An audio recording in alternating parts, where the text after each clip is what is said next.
So good evening, President Carver, Vice President Pack, members of the governing board, Superintendent Finch, Mrs. Taylor, district staff, special guests. Welcome to the Deer Valley Unified School District Awards and Recognition Ceremony for May 12th, 2026.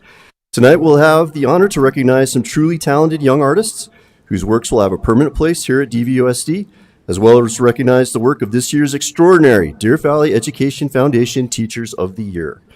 We start off tonight by recognizing a group of artists whose works caught the eye of our superintendent, Dr. Curtis Finch, as he walked through this year's annual DVUSD Art Showcase. This school year marks the 21st year that DVUSD has purchased student artwork to establish a permanent art collection at the DVUSD District Office and Boardroom.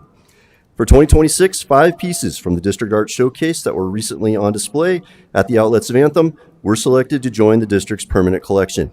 The selected works will be on display in the lobby outside the governing boardroom for the 2026-2027 school year, then put on permanent display throughout the district office. But before recognizing our artists, DVUSD Fine Arts Specialist Anna Backstrom would like to say a few words.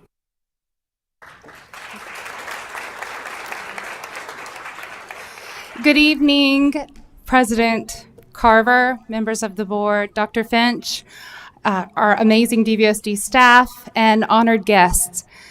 Tonight, I just want to take a moment to recognize the outstanding accomplishments of the arts and how Deer Valley Unified School District values the arts beyond all other districts that I know, and supports and encourages and programs specifically to encourage our students to have amazing artistic experiences. I want to thank also our Deer Valley Education Foundation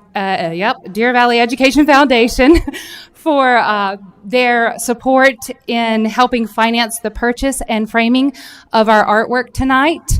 We have each piece individually framed by professional framing store, and I spend hours matting and framing these at the location, and they always turn out so wonderfully. So thank you all again for taking the time to recognize our amazing students, our teachers, our programs.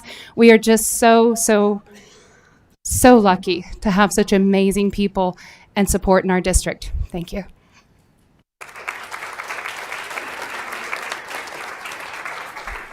Thank you, Anna. We'll be recognizing 5 student artists this evening, one from each DVUSD high school.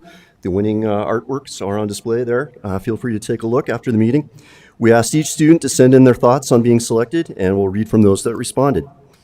The first artist we're honoring tonight is Kevin Aragon Rosas from Barry Goldwater High School for his ceramics creation. Congratulations, Superintendent Art Purchase Awardee, Kevin Aragon Rosas.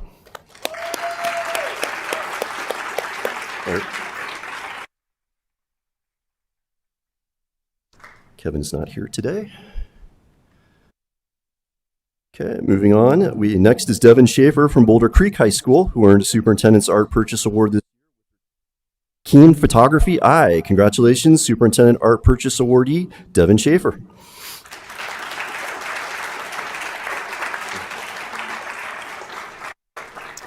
All right, moving on. Yep, got to.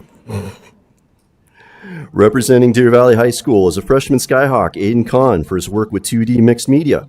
This was his reaction upon learning he was selected as one of this year's art purchases by Dr. Finch. I'm honored to receive the Superintendent Art Award. My goal was simply to have my artwork selected for the Deer Valley School District Art Show, so winning this award makes me very happy. I love creating art, and I'm grateful when others enjoy my work too. Special thanks to the best art teacher at Deer Valley High School, Mrs. Sarah Rittenhouse. Congratulations, Superintendent Art Purchase Awardee, Aiden Kahn.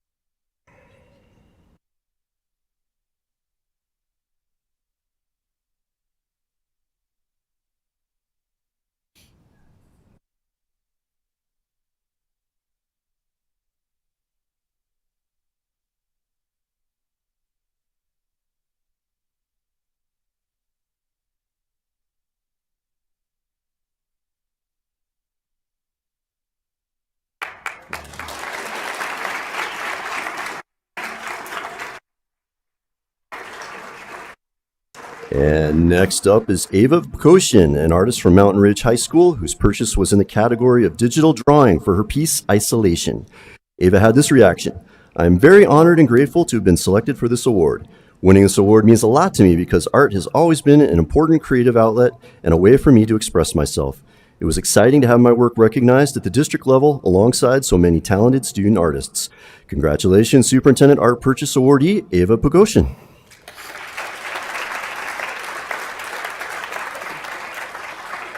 All right.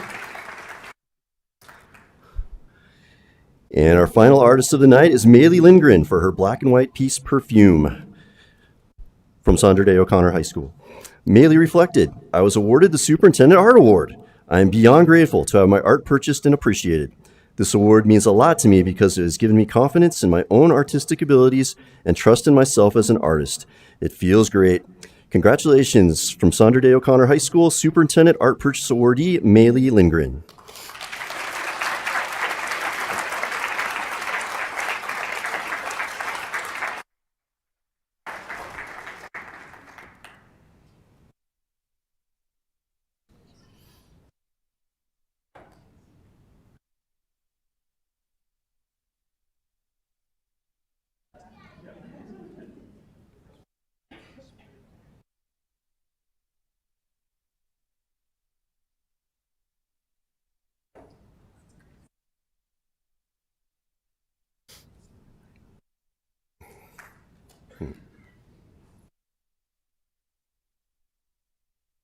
Okay. Yeah. Yeah. Maylee, stay up here. Can we have Aiden come back up and we'll take a group shot?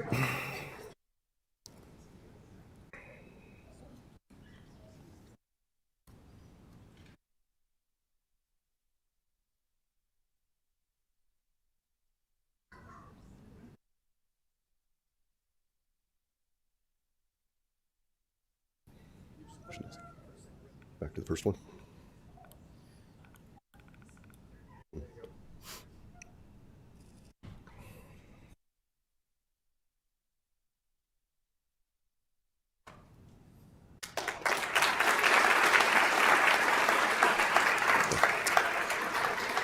All right, congratulations to all our student artists. Once again, their art is on display here in the boardroom if you'd like to take a look. And next, I would like to turn it over to Karen Meyer, Deer Valley Education Foundation board member, to honor this year's DVEF Teachers and Rookies of the Year.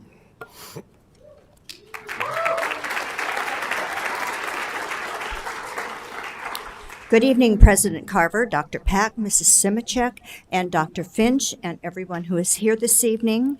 We welcome you to our Teacher of the Year, Rookie of the Year celebration. The Deer Valley Education Foundation is so pleased to sponsor these awards, and we thank our sponsors, Chase McCarthy, Grads Photography, it's DKG and VSMG as our sponsors. We are so thankful to them because each teacher will receive a commemorative plaque, a rose from Delta Kappa Gamma Society, and a check for $500. So without our sponsors, that would not be possible, so we're most appreciative. I will be speaking about each person, and I know you'll want to applaud for them each time, so that's fine. So now it is my pleasure to introduce our Teachers and Rookies of the Year. Courtney, come forward first.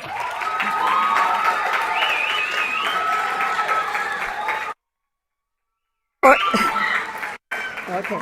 Courtney Biller is in her 24th year of teaching and now resides at Hillcrest Middle School, teaching 8th grade math and Algebra 1-2 honors. She stated, "I positively impact students' lives by helping them build confidence, resilience, and a sense of ownership over their learning." Let's congratulate Courtney while she gets her picture taken.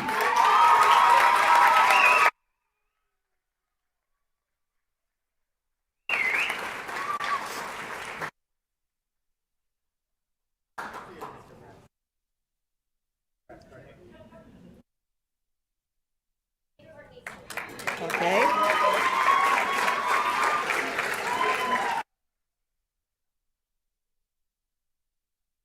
Next, we honor Kaylee Burstinsky. Kaylee is a 9-year teaching veteran who now teaches world history, advanced placement world history, and European history at O'Connor High School. She stated, "My greatest contribution is helping students see their own potential and empowering them to pursue it with confidence." Congratulations.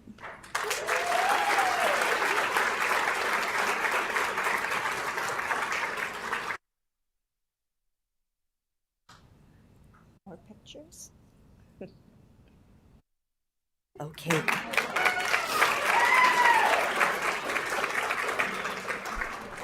Next, we honor Sarah Cullen.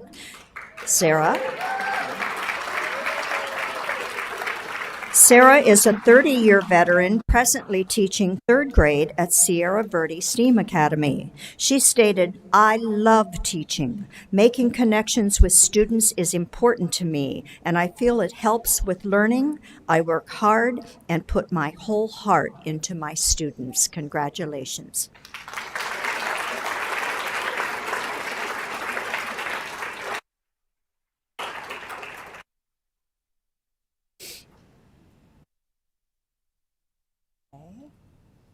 Pictures. One more. Oh. Okay. Next, we honor Mark Faust.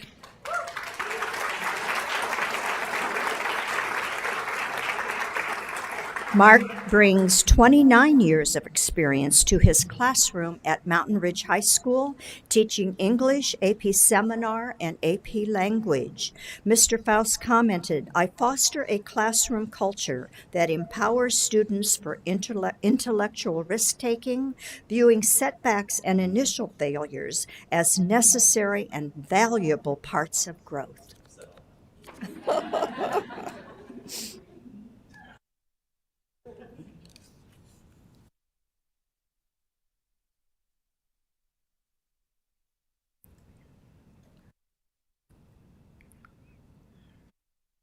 Okay.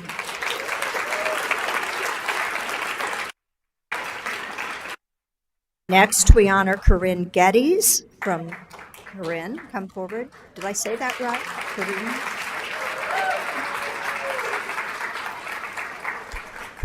Corinne makes Highland Lakes her home, teaching 7th and 8th grade art, having been in the district for 10 years. Her message stated, "What makes me an outstanding teacher is the intersection of high-level student-centered engagement and deep protective empathy. I don't simply manage a classroom, I engineer environments." Congratulations.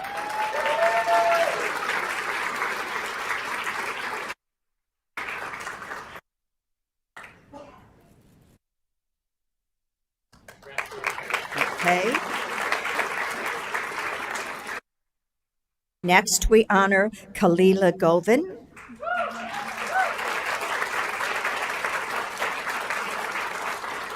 Kalila has been teaching for 15 years, her last 5 as band and orchestra director at Deer Valley High School. She stated, "Creating a classroom culture that is positive, inclusive, and hardworking is one of my strengths. I believe one of my greatest contributions has been creating a community within my band program for all my students." Congratulations.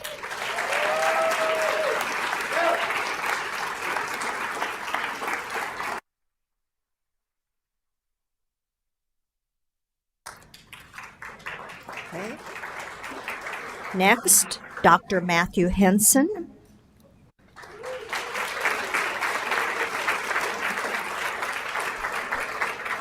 Dr. Henson has been teaching for 8 years, the last 5 at Terramar Academy of the Arts, teaching 5th grade math. He stated, "My greatest accomplishments in education are rooted in my work where I have intentionally built strong, meaningful relationships with both students and colleagues." Congratulations.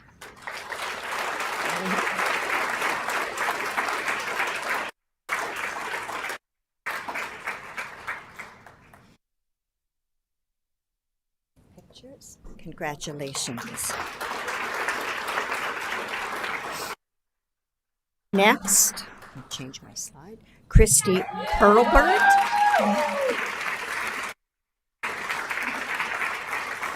Christy has 20 plus years of teaching experience and now resides at Barry Goldwater High School teaching math lab and algebra applications for special education students.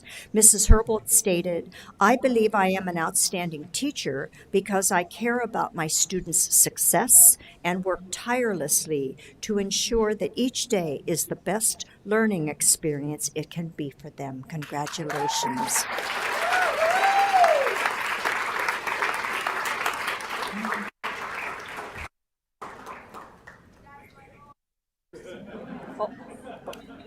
Another picture, please.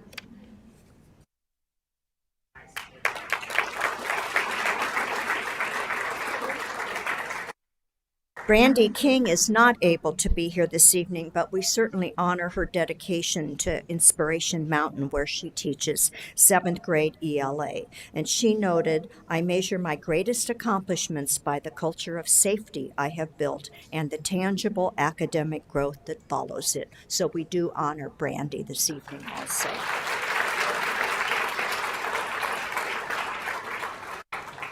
Catherine Brace.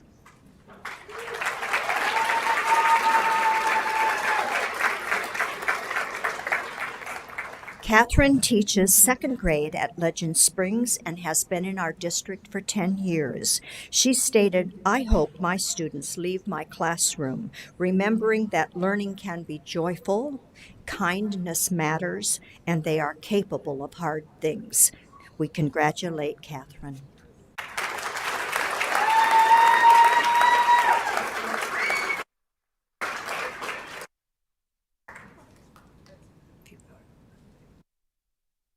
Great, thank you. Next, Kelly Robb. Kelly. Kelly is a 7-year veteran, spends her days at Water High School teaching sports medicine. She is also the Career and Technical Education Department Chair. She commented, "My teaching philosophy is simple. Work hard and have fun."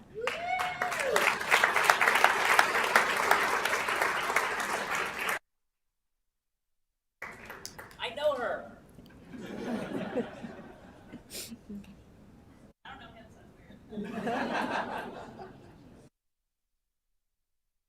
More pictures.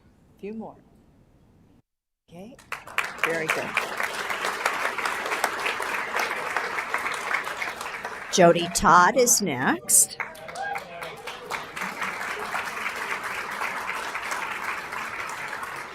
Jody brings 25 years of experience to her students at Mountain Shadows, teaching reading 4th to 6th grades, as well as being the academic interventionist and the campus intervention coordinator.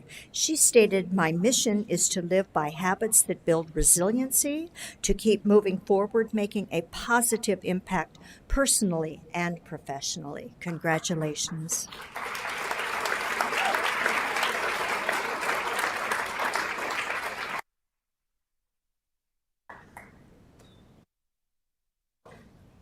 Good. Okay. Next, we have Sydney Toops.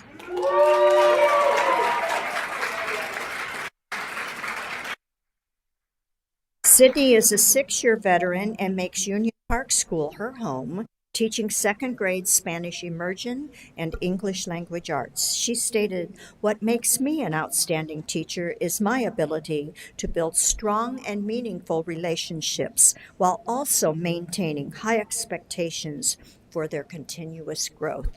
We congratulate Sydney.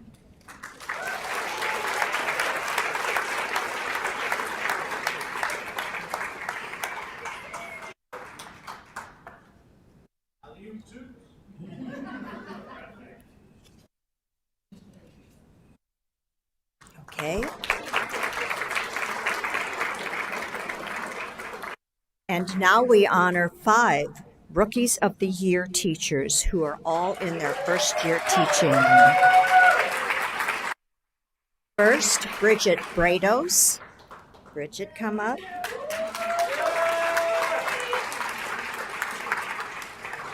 Oh, thank you. There. Okay. Bridget is at O'Connor High School teaching 12th grade language arts and dual enrollment English 101 and 102. She commented, "Interacting with my students and learning with them is what I enjoyed most about my first year. These students quickly became my reason for waking before sunrise and staying past the bell to read their brilliant essays." Thank you.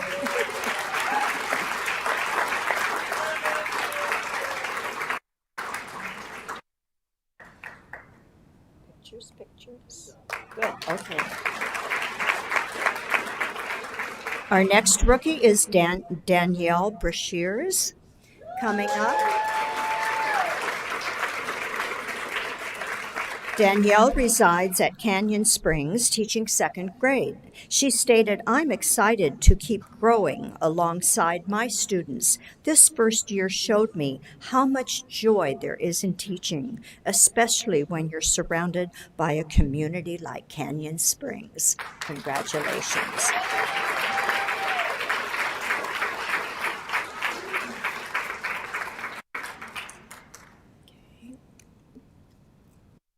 Thank you. Next, Melanie Kleiman.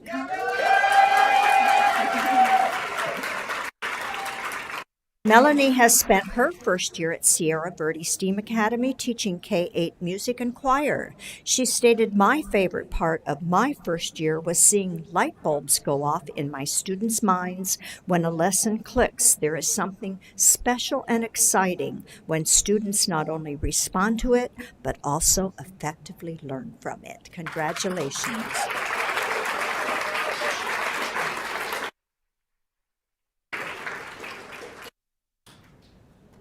Pictures. More pictures. Okay. Next, we have Katie Santiago.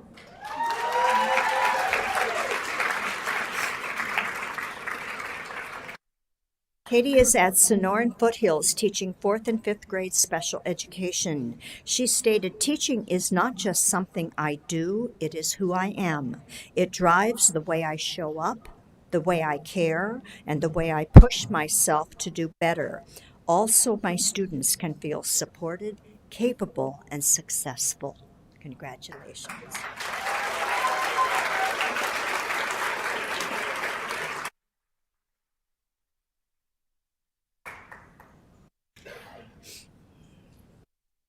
Oh, got one more.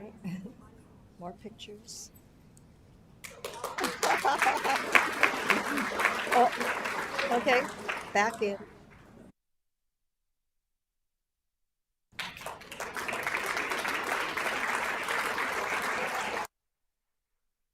And last but certainly not least is Josh Singleton.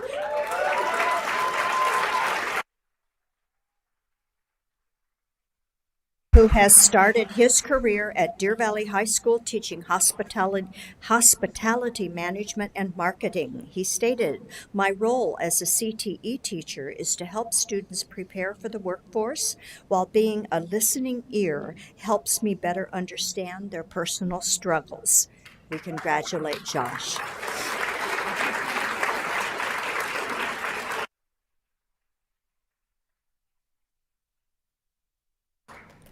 And we'd like to give all of our honorees this evening a huge round of applause.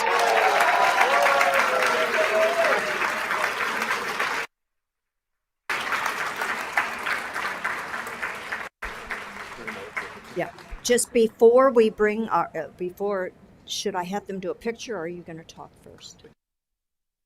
Oh, we got to do a little technical. You're already there. Just call them up for the Okay. picture. Okay. And yeah, the drawing. We now have a special surprise. Getaway Today Vacations has donated a $500 gift certificate to Disneyland.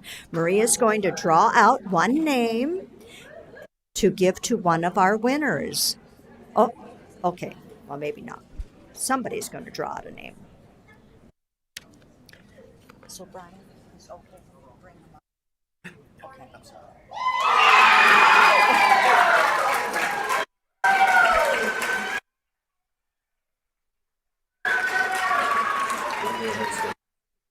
Okay. And now we're going to ask if all of our teachers can please come up and honor all the honorees come up. We need a group picture. Okay?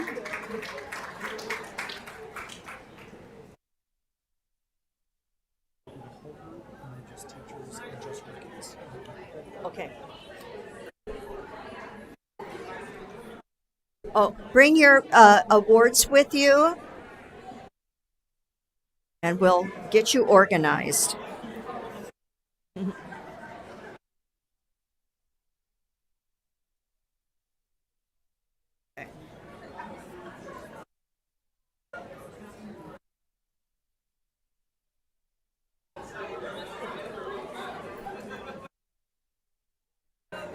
Oh, yeah, Josh is nice and tall. Okay.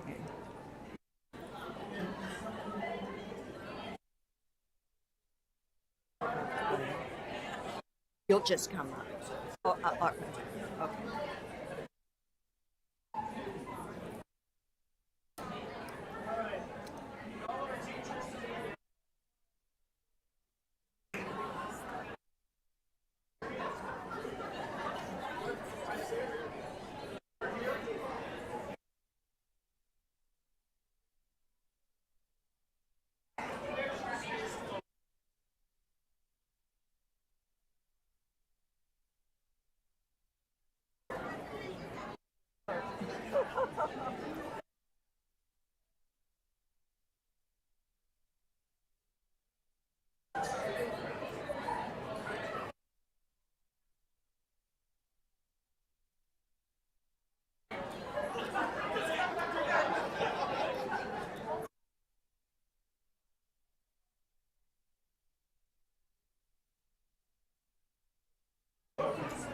Okay, I'm just going to let you take it. Thank you, Karen.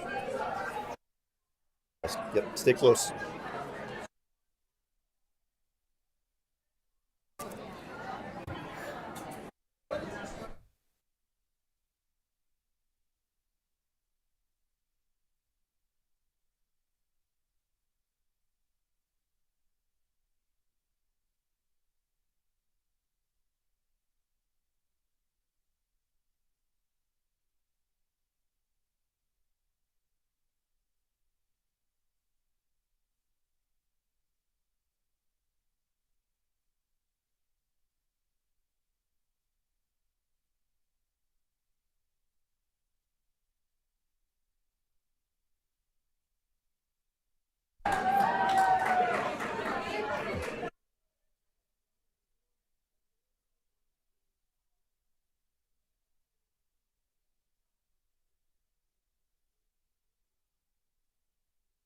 All right.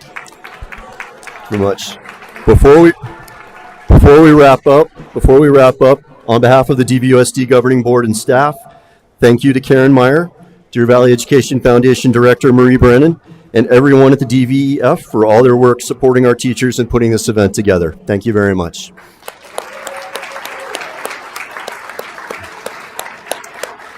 Thank you, everybody, for attending. That concludes tonight's awards and recognition ceremony. The regularly scheduled board meeting will begin at 7 p.m. Thank you.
just do this.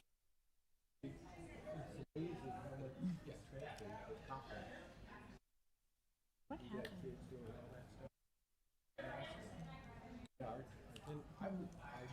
Probably that was our biggest year of attendance. We came back to school in May. Which is the data would support it. Okay. Those kids could Yes. be mean to each other because they couldn't see their. That was a weird time. Yeah, for sure. That was a weird. Let's see. That's a problem.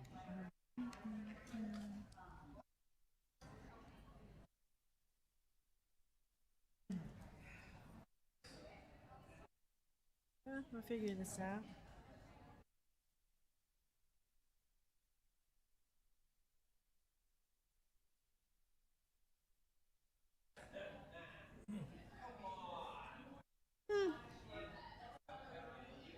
Thank you so much, Anna.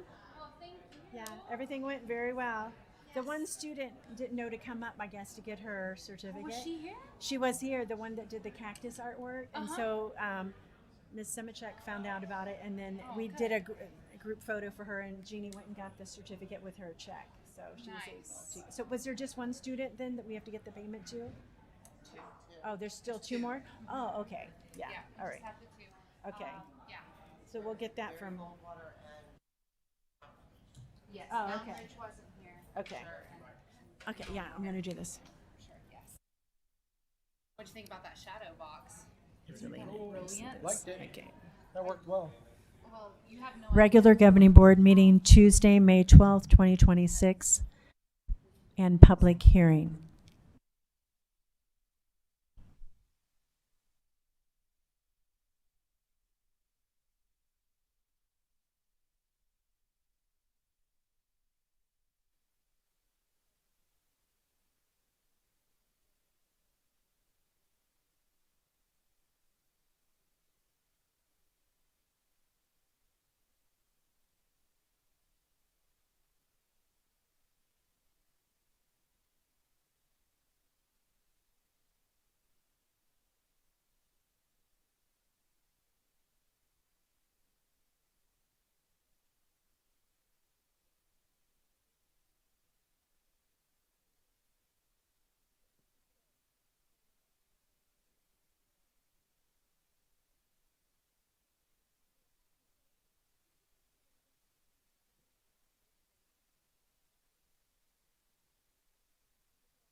I'd like to call tonight's meeting of the Deer Valley Governing Board to order. Special meeting of the Governing Board public hearing. Let the roll call show. All members are present, save Mr. Botfeld, who is absent. Do I have a motion to adopt tonight's agenda? Thank you, Ms. Semichek. Is there a second? Second. All those in favor? Aye. Aye. Any opposed? Are we doing the hearing? Public hearing. It's on my agenda, so I'm just. Okay. Thank you. Appreciate it. Okay. We'll look into it. If we're not supposed to, we'll take it off of there in the future. Item on the agenda, item 2A. Mrs. Mock. President Carver, members of the board, Dr. Finch, and guests. This will be a public hearing for the fiscal year 26 final budget revision. This is my favorite time to remind everyone in the audience and listening that this is our best, closest possible guess to what our budget will be for this year. That's right, this year, ending June 30th. We're pretty close at this point, but our final budget numbers won't come through until July with the statewide recalc once all of the ADM is submitted for the fiscal year. But with that, we just have some minor line item changes from what we adopted back in last June of 25. Minor being the overall outcome was pretty close to what we were expecting, which was about a 5.5% decrease in our revenue control limit on our M&O side. But we had a $4.4 million increase on our fiscal year 25 carry forward coming into 26. We were pretty close on the projection of our maintenance and operation override. We just had to decrease that slightly by $130,000. We had that $2.15 million in one-time Prop 123 funds and an additional $1.5 million in additional one-time funding for Group B and free and reduced FRPL and district additional assistance. So overall, that is an increase to our budget from what we projected or presented in June of $2.35 million. That concludes my report, but this being a public hearing, I open it up for board questions, and following that or before that, being your choice, up to any public comments specifically related to the fiscal year 25-26 budget. Do we have public comment concerning the budget? Board members, questions or comments for Ms. Mock on this topic? When you say increase to the budget, you mean like we have that much more available or we're that much more short? President Carver, members of the board, that much more available. And if you, we'll refer you to the finance reports that are coming up in the regular governing board meeting. We had already obligated any additional one-time funds and money that we had available for the 2% pay that actually paid to all employees last week that were employed as of March 31st. So we'll talk about what our projection was for that dollar value and where that fell during the M&O budget report. We actually had a little bit less than what we were expecting, but we will still be okay for the end of the fiscal year. I figured if it was extra, it's already been used, but I just wanted to know which side we were on that. Any further comments or questions for Ms. Mock? Seeing none and seeing no public comment, we appreciate you, Ms. Mock. Motion to adjourn the public meeting? Is there a second? Second. All those in favor? Aye. Aye. Any opposed? Meeting adjourned.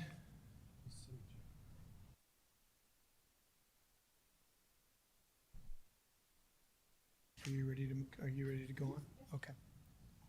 I'd like to call tonight's meeting of the regularly scheduled Deer Valley Governing Board meeting to order at 7:05.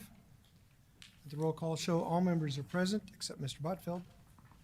Dr. Zerbach, would you be kind enough to lead us in the Pledge of Allegiance, followed by a moment of silence?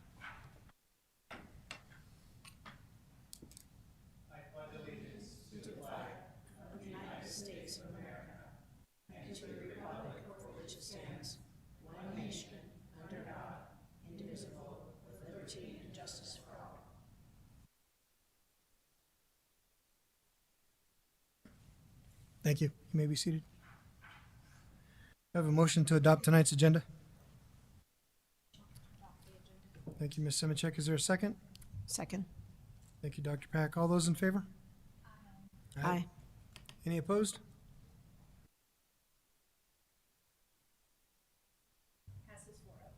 Thank you, Ms. Taylor.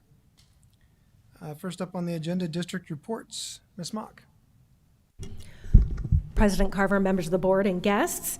This is our monthly M&O budget report and student account reports for the month ending April 2026. We'll start with M&O.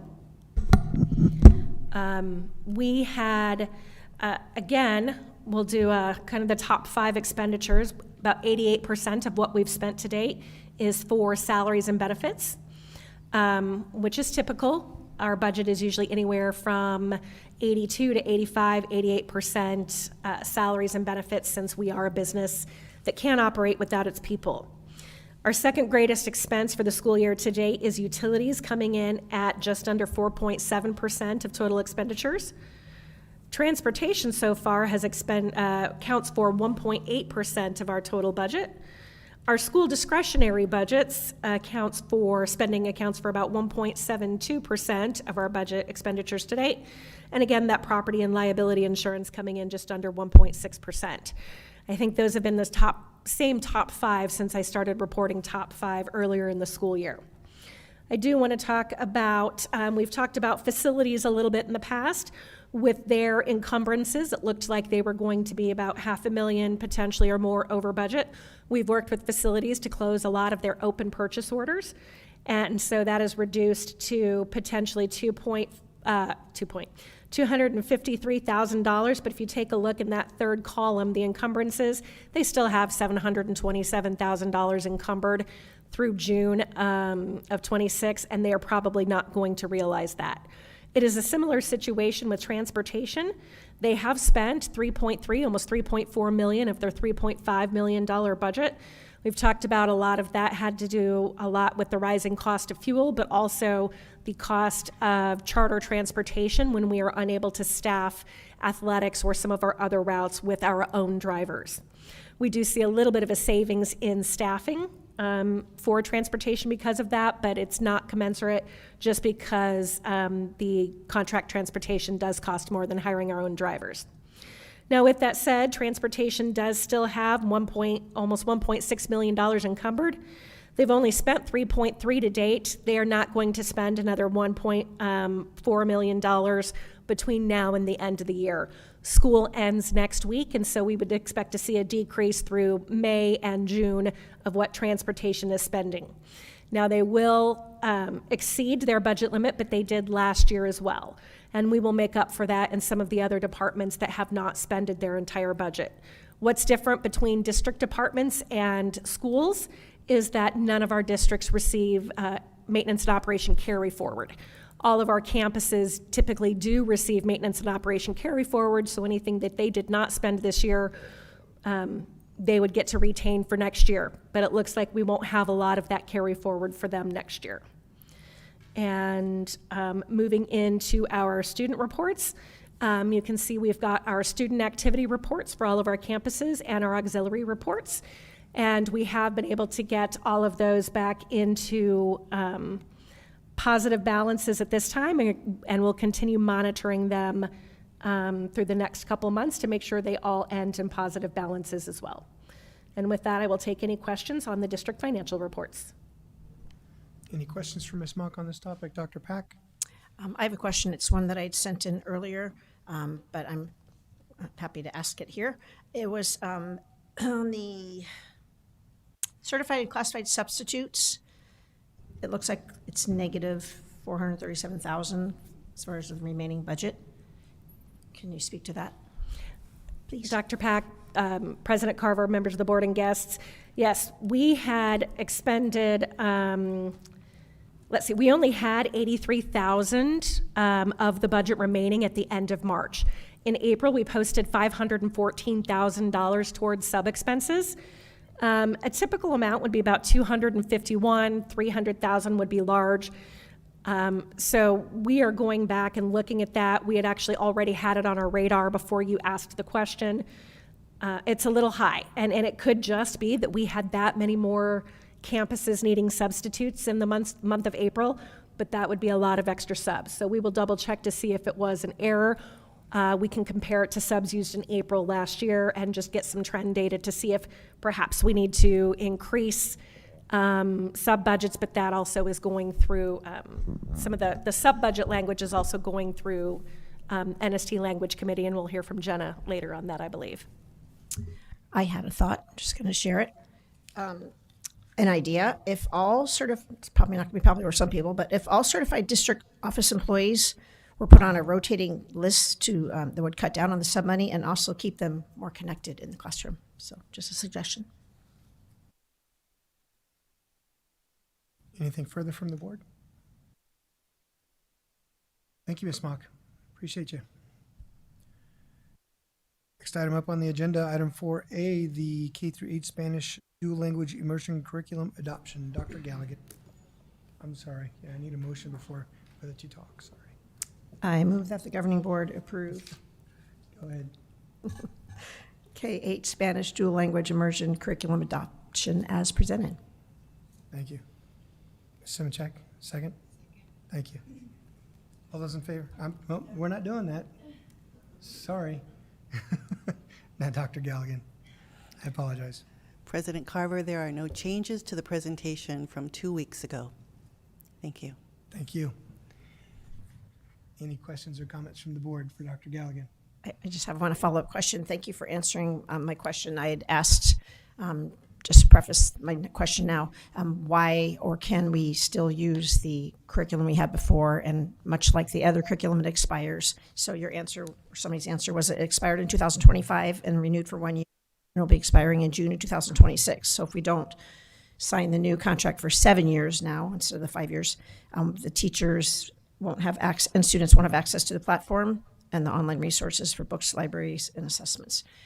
Is there any possibility that some subjects can go back to a book that you don't have an electronic component to? Because renewing some of these contracts gets pretty expensive when they lock you into 5 years. Now this one's 7 years, so that's better, but I know we can't do that on all curriculum, but I was wondering if Spanish, especially if the Spanish immersion teachers are familiar with the curriculum and like the curriculum, if you can just continue using the same curriculum if you got the hardcover books instead of the online component.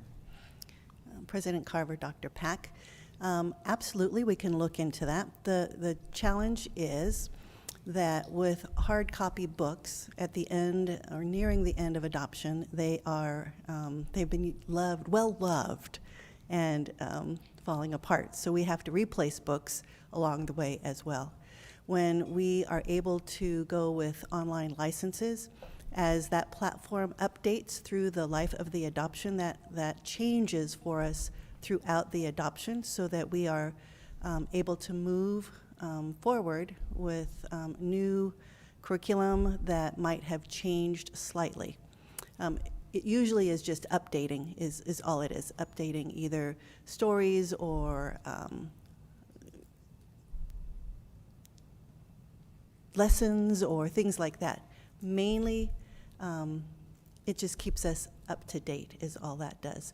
We can definitely look, for example, our health curriculum, we have maintained the textbooks, but we are replacing books because we've had that curriculum for many years.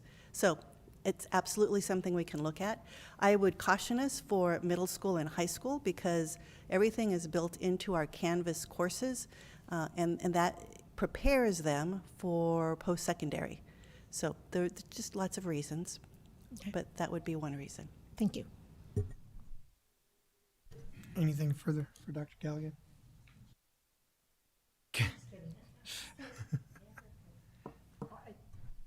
I did want to applaud the timeline and the very clarity. I totally understood the process in the curriculum adoption, so thank you. We're good? Okay. Dr. Galligan, I want to thank you and the committee for all the work that you did in presenting this information. Seeing that there's no further discussion, all those in favor? Aye. Aye. Any opposed?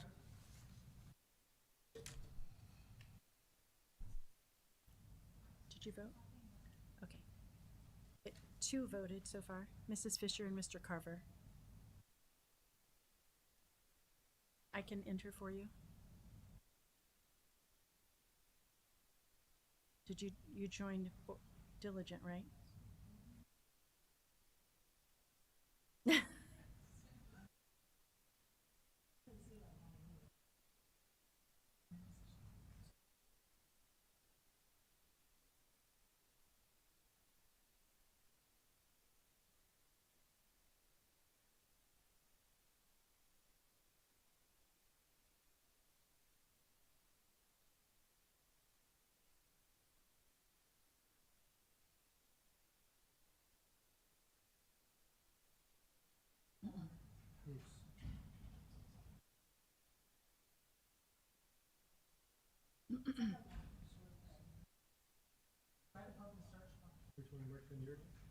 Yep.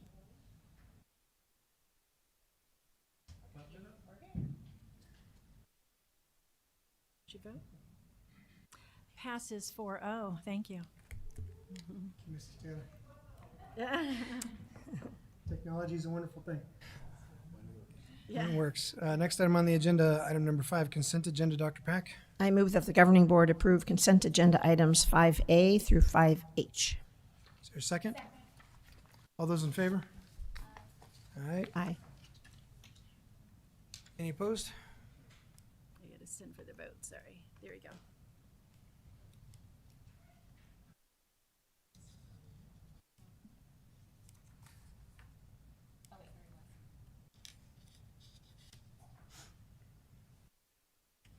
Passes 3-1. Thank you.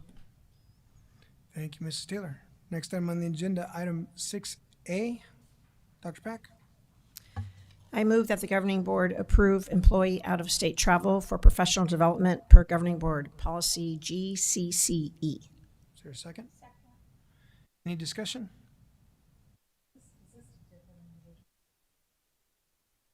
Mrs. Fisher?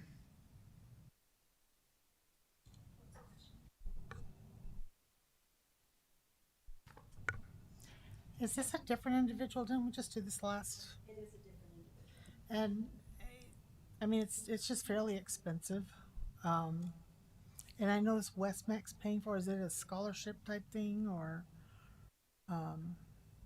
It's just an odd thing to have multiple. I'm just curious. Is it part of like a CTE program? Last meeting, it was a Goldwater teacher. This one is a Mountain Ridge teacher. Just Right, but is it part of a CTE program? President Carver, Ms. Fisher, it is. It is, okay. I just was curious because the funding source. Thanks. You're welcome.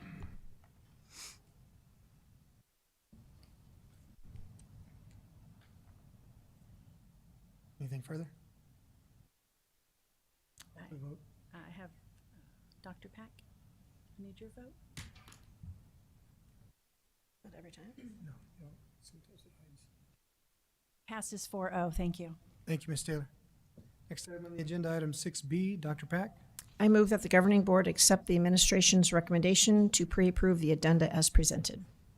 Is there a second? Second. Any discussion on this item? Same concern as always. Anything further? All those in favor? Aye. And opposed? Nay?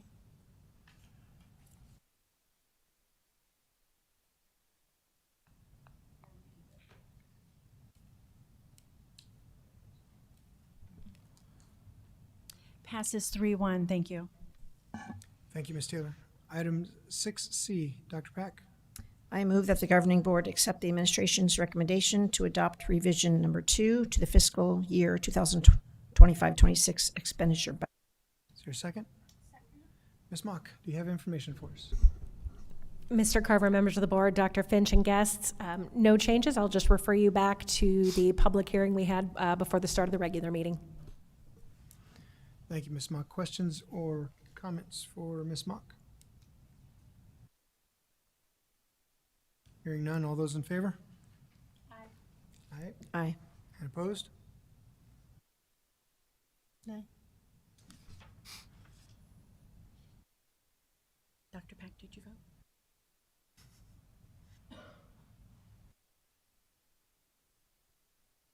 Ms. Simichek, did you vote? It shows. It passes 3-1. Thank you. Thank you, Ms. Taylor. Item 6D, Dr. Pack. I move that the governing board accept the administration's recommendation to approve the amount of $4,755 per FTE as the FY 2025-26 Classroom Site Fund Performance Pay individual amount to be paid to qualifying certified employees and other professional staff in 2 installments. Is there a second? Second. Ms. Mock. President Carver, members of the board, Dr. Finch, and guests. Dr. Pack, I apologize for writing what might have been the longest motion of the meeting. I was going to say, that's a run-on sentence. This is something we do every time this year. Dr. Smith is working with data from the schools and working with payroll in order to prepare certified performance pay that will pay the first Thursday in June for all staff. Now, at our last meeting, we approved the fiscal year 27 Classroom Site Fund Plan, where we previewed what the fiscal year 27 amount might be. And so we typically bring this before you twice, the Classroom Site Fund Plan, where we determine what the split will be between the Classroom Site Fund Plan, the Classroom Site Fund pot as a whole, and it is split 60-40. So this 47.55 represents from that 40% for teacher and other professional staff performance pay that they will receive.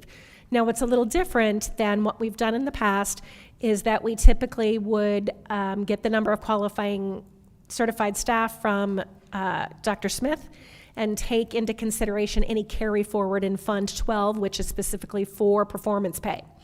In negotiations this year with DVEA, and I know we have a couple members in the audience here, we talked significantly about using that carry forward to put into teacher base pay as opposed to performance pay.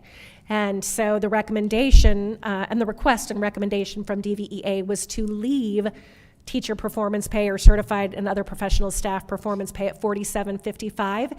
That is the exact amount that was paid out in fiscal year 25.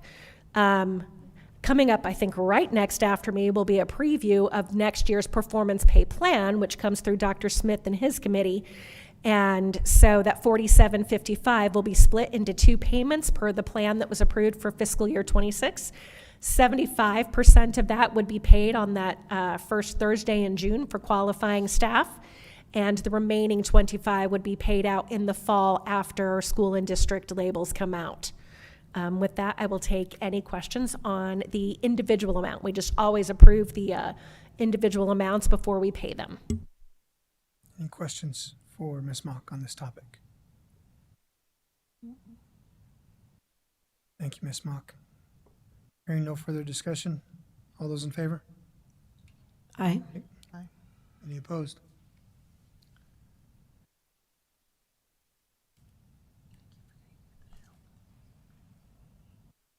It passes 4-0. Thank you. Thank you, Ms. Taylor. Next item up on the agenda, item 6E, Dr. Pack. I move that the governing board accept superintendent's resignation. Sorry, let me start that again. I move that the governing board accept superintendent resignation letter as presented to the board effective date of June 30th, 2027. Is there a second? Second. Thank you, Ms. Fisher. Any questions or comments?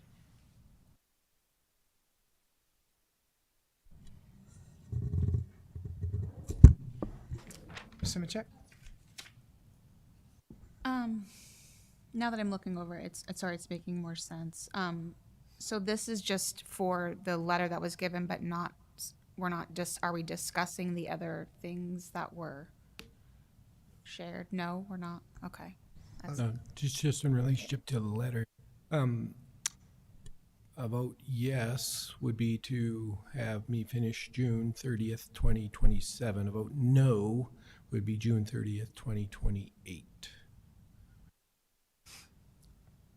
If you have other things germane to the conversation, then yes, you can. But that's what the motion was June of 2027. Do you have anything? And I just don't know that that necessarily is accurate. He submitted a resignation letter. If we accept it, we accept it. But if we don't accept it, his letter still stands, and the future board might accept it. we haven't talked to an attorney, so we don't really know. We don't know the potential outcomes one way or the other. We haven't spoken with an attorney. We don't know what our rights as a board are. There's other factors, other statements that have been made that we don't know what the outcome of those are either.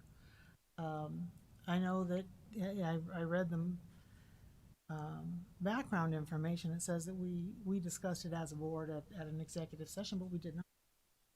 We discussed the position of a superintendent, but we were not able to speak specifically on this subject.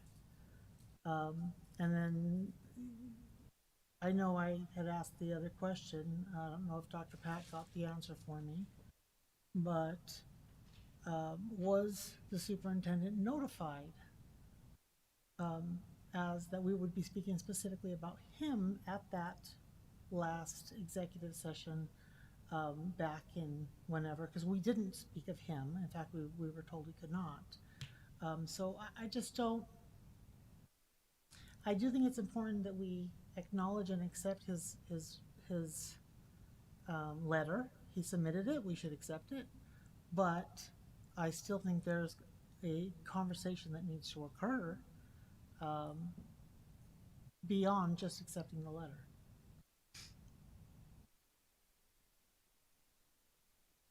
I'm wondering if a conversation that could occur would be a separate conversation than actually accepting the letter, because we do need to have a conversation about next steps, but would that be a separate issue? Separate? Correct, and it's not just next steps. My concern is, regardless of what anybody thinks or believes that I may think,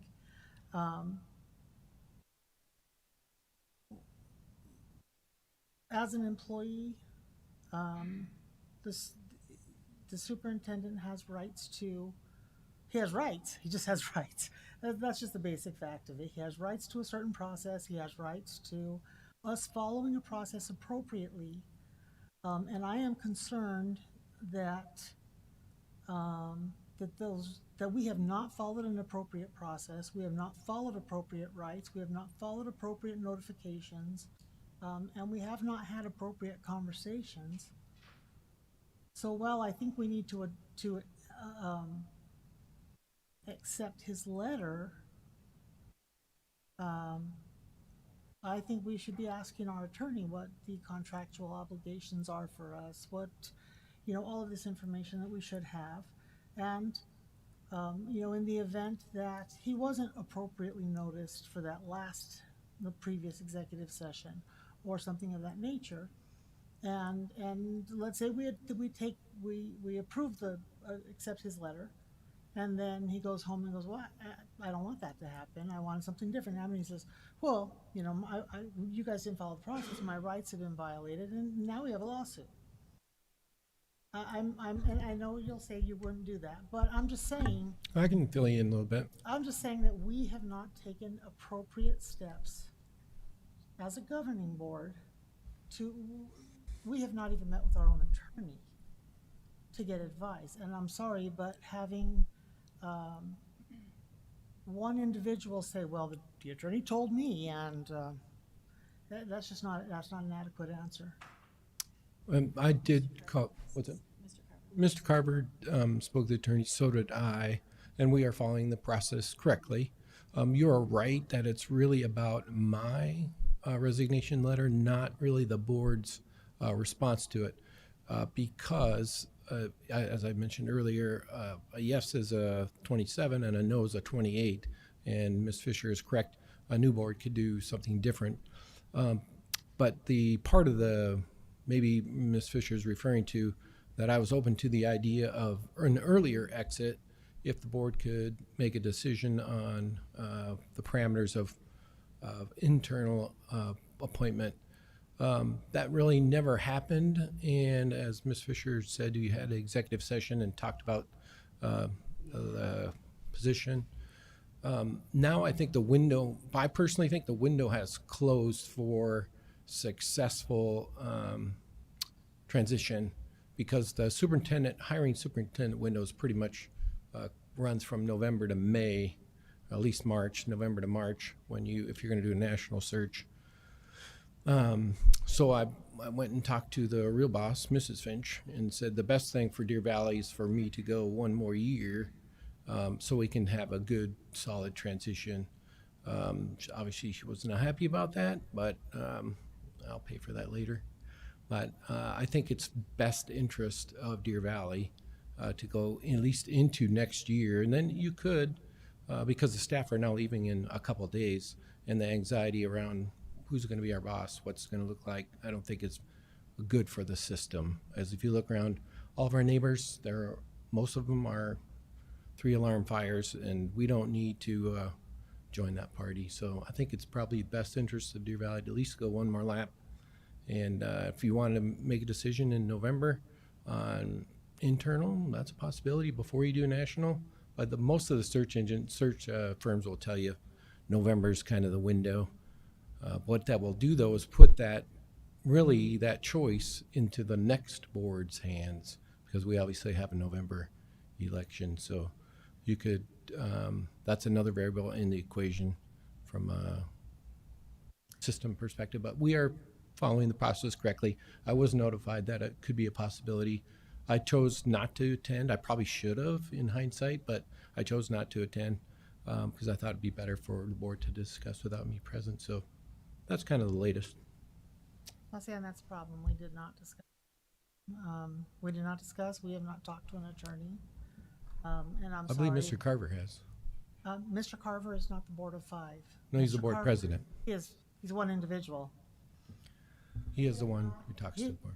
No, we have always met with our attorneys. And see, this is the problem I have, is we have 2 men who are pushing their agenda where they want to choose the next superintendent behind the scenes with no public input, no input from the rest of the board, and they're pushing this agenda. And that, Do you have any that to me evidence of that? Right here. This is the evidence of it, right here. And I'm just going to interrupt you right now. Right now, we're discussing whether or not to accept the letter, so you're getting out of bounds. We're not going to go back and forth like this. The fact of the matter is, this item is on the agenda because you, Mrs. Fisher, and Dr. Pack requested the item to be on the agenda. If you didn't want it to be on the agenda and you wanted something else to happen, then your request should have been something different. So if we don't have conversation germane as to whether or not to end Dr. Finch's contract at the end of June of 27 or to ignore the resignation and potentially keep him until June of 28, then we should just have the vote. So either Same talk about the pros and situation. cons of keeping him till 28 or letting him go in 27. That's the question before us. Do we have a public speaker? Okay. Let's take a break while everybody's chewing on that and listen to our public speaker. I'd ask Carrie Knudsen to come to the microphone. Let me read the admonition first. The board invites public comment on the district's business in general and on any agenda item specific. All speakers must observe the rules of decorum. Speakers must fill out a card listing name, address, and topic and hand it to the board secretary prior to the president calling the meeting to order. Speakers must make their comments in no more than 3 minutes, although this one will be 1.5 minutes due to the speaker speaking later. If necessary, to accommodate all speakers within the 30-minute overall limit, the board president may shorten each speaker's time. Constructive criticism is in order. Rudeness, vulgarity, disruptive conduct, or remarks disrespecting personal dignity are not in order and will not be allowed. Under the Arizona Open Meeting Law, the governing board cannot discuss or act on any items not listed on the agenda. Board members may respond to criticism made by a speaker, ask staff to review a matter, or ask that a matter be put on a future agenda. Please state your name. Good evening. I'm Carrie Knudsen. Well, hi to everybody, including the board. I would like you to accept his resignation, and I would like you to continue working together, ladies, and making me feel heard and proud that you can agree on the same stuff.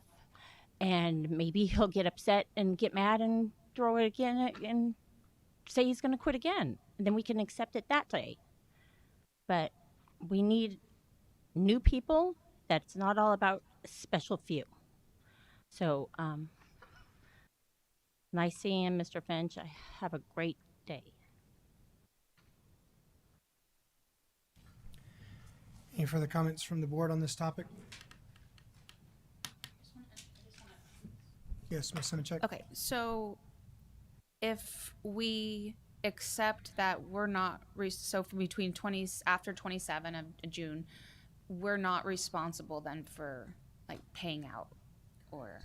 Correct. The way that superintendent's contract is written is if we get rid of him without him being willing to go, then we have to pay out his contract. If he offers to go sooner, I mean, technically he could leave tomorrow if he wanted to. He's allowed to do that. But by us agreeing to this, we are in effect changing his contract date to June 30th, 2027 instead of June 30th, 2028. Okay, just clarifying. Yes, Dr. Pack? Just more of a general question. Is it possible, would it be possible, even if on Zoom, for the whole board to hear your conversation with the attorney? Because or whoever's the president, include everybody in the conversation, because we can all learn from the legalese of an attorney, and then that would kind of resolve the problem of some people not feeling like they're not being informed.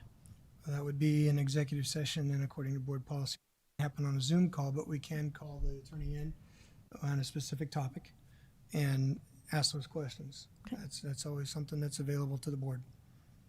Well, I guess I'm wondering, like, why wouldn't we do that as a board? I Do which part? We like always have. all have a discussion, because it feels like we're here and we don't know what's been discussed, and we're told, well, it has been discussed, but what was discussed? And we'll never know we don't have like any sort of discussion about it. So when the letter was submitted and the question was asked, well, for starters, when the letter was submitted, Yeah. I did research as the president to see what do we do with this?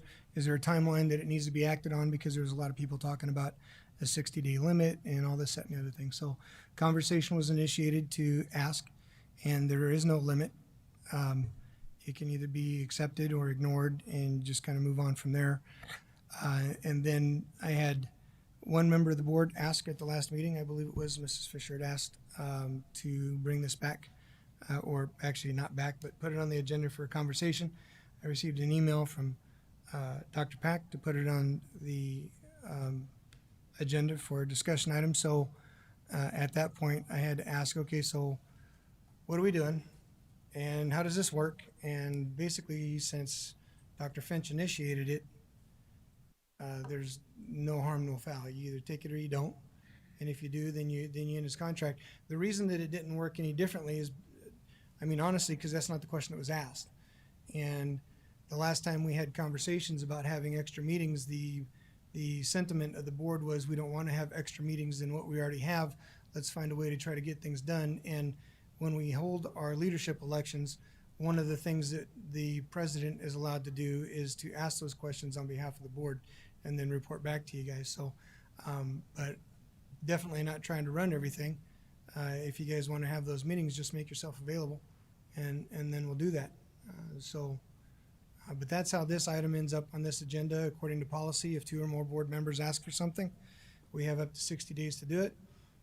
When we discussed it during agenda review, Dr. Finch mentioned that it would probably be best for the body of the district to know what we were doing going forward instead of it popping up in the middle of summer when everybody's on vacation or whatever. So that's why it's now here on May 12th. There seemed to be, and the specific request from Dr. Pack was the May 12th meeting. So just trying to accommodate everybody's requests and get things done the way that I was asked to do it. So if you would like to have that meeting in retrospect still, we're more than capable of doing that. Just give me timelines for everybody and we'll see what we can do with Ms. Britt to get them in here to answer, get her in here to answer any kind of questions, hypothetical or real, that we might have. Dr. Pack, you look like you have something. So just to clarify, we could vote this evening to accept Dr. Finch's resignation, and then at a later time have an executive session with the attorney to ask specifics. Sure. Yeah. You can ask her opinion on what's traditionally next steps. Do you suggest we go one place over the other? I know Mrs. Fisher has a wealth of knowledge because she's been through this when Dr. Finch was hired. She knows the process. I've also been given resources with ASBA or ASA of different organizations that will be happy to help us initiate a search, internal and external at the same time, if that's the direction that felt like that was the direction the board wanted to go from a previous conversation that we had. So we can have those conversations so everybody feels like they're up to speed. If that's what you want. Not a problem. Yeah, that's actually what I'd recommend. Yeah. I would like that to hear the conversation with our attorney, because we can all learn from the attorney. And while that is a duty or privilege as a president, if all the board members hear the same information, it's more understandable for everybody. I believe we need to accept his resignation just because the district can't be kept in limbo forever. If the new board wants to rehire him, then he can reapply and they can rehire him. But it is not just the board president that talks to the attorneys. This is not a dictatorship, though it has been run like one for a couple of years now. So I just call for the vote. Okay. Any objections? All those in favor? Aye. Aye. Any opposed?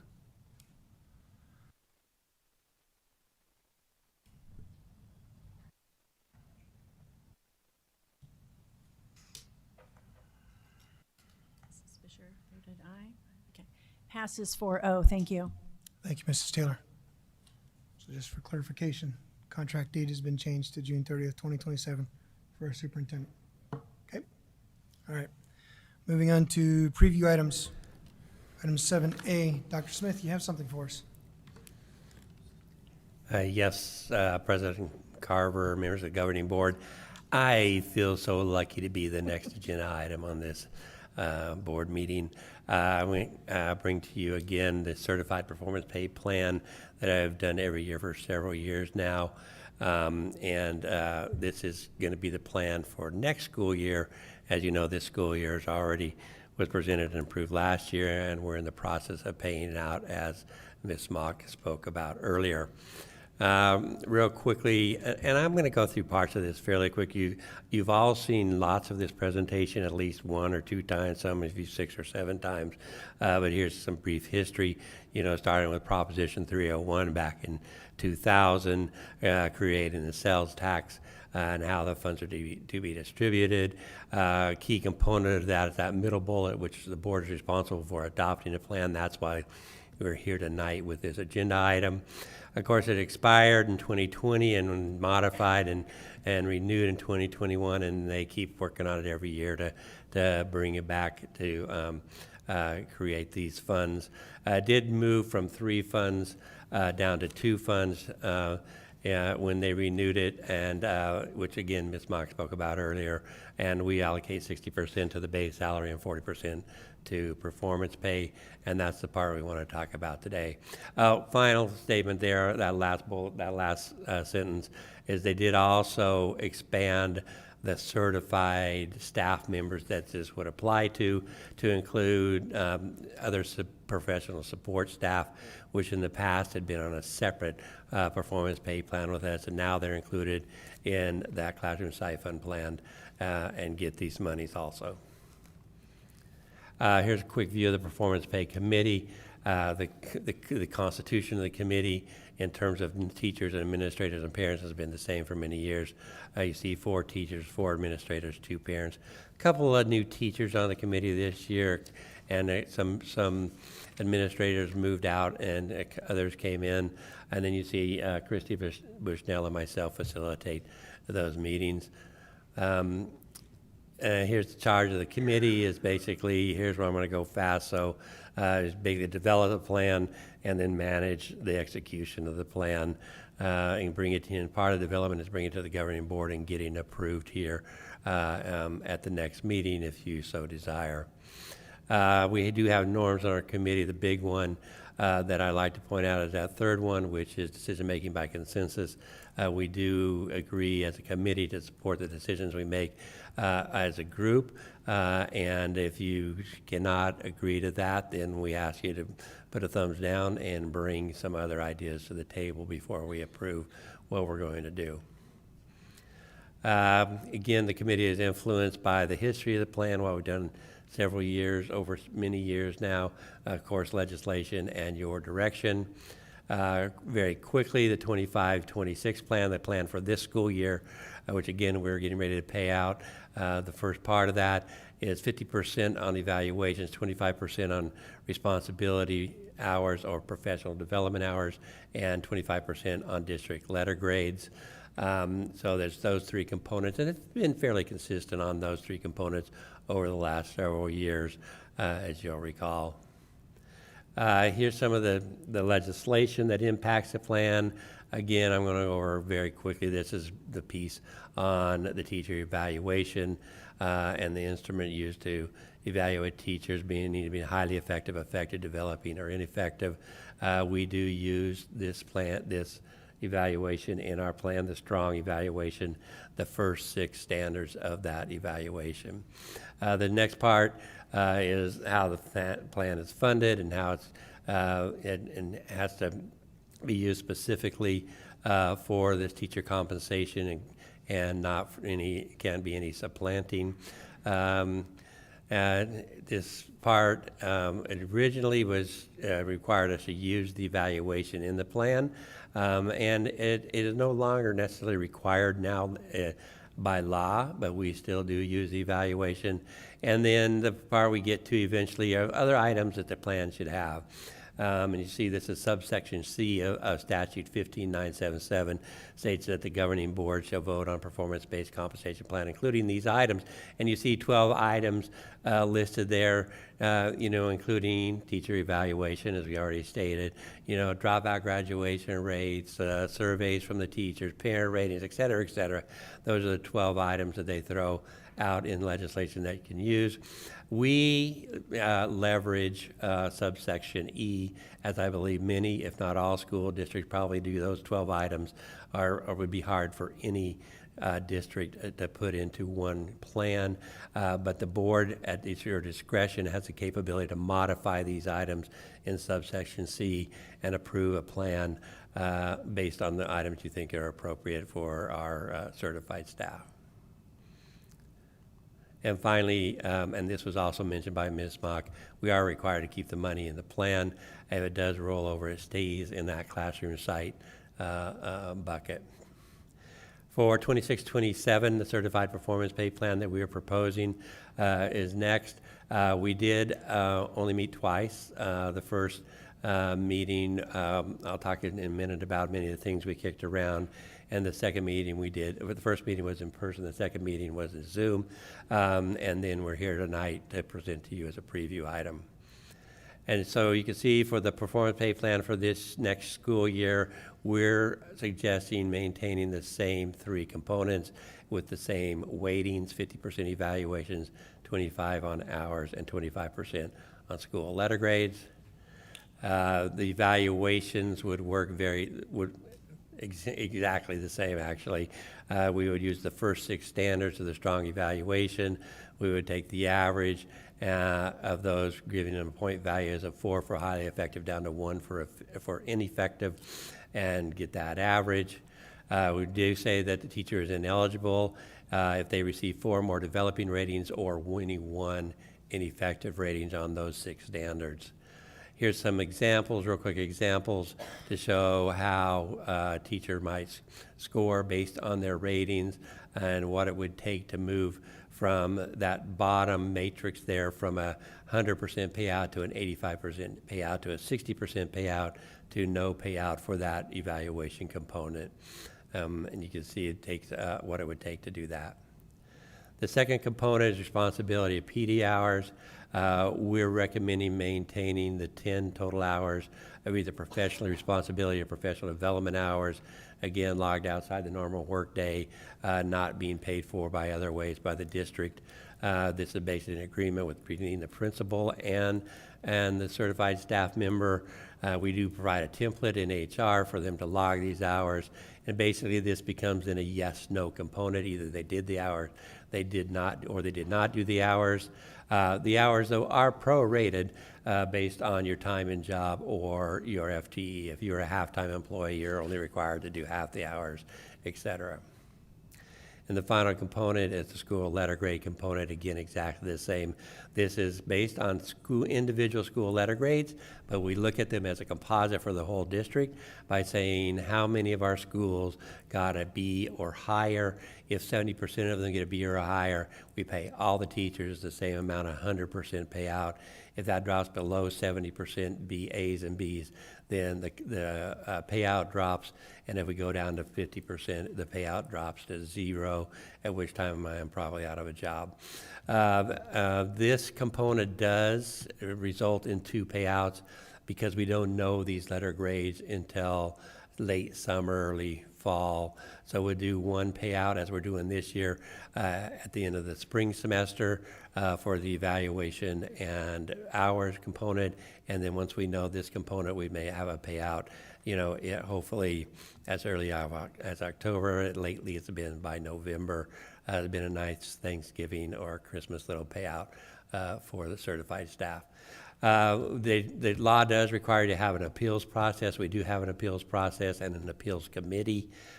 Basically, they have to have their appeal into HR by 5 p.m. on Friday. And then we have an appeal committee that reviews those appeals, consisting of 3 certified staff members and 2 administrators. There is no appeal for the other components. Once letter grades are finalized, they're what they are, and there's no way to appeal those. There are also a couple of other ineligibility conditions which stay the same: formal discipline, termination, or non-renewal, or not completing your contract would result in you not being eligible for any of the performance pay components. Real quickly, we do, again, prorate all the components based on your time and position and whether you're part-time or not. It's basically saying if you were here for 50% of the year, we're going to prorate it, everything 50%, not just the number of hours you need, but the payout also. And the same thing for your FTE will be prorated.